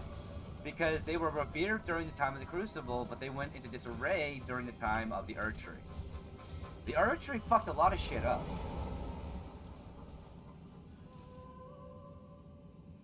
Alrighty then, everybody. I do hate to say it, but this is going to be where I'm going to be ending today's stream. We beat a boss, we've gotten pretty far, and we've had a lot of fun, even though I died a lot. Thank you so much for being here. I do appreciate it. I will see everybody again tomorrow for Warframe Wednesdays on Twitch. Bye-bye, everyone.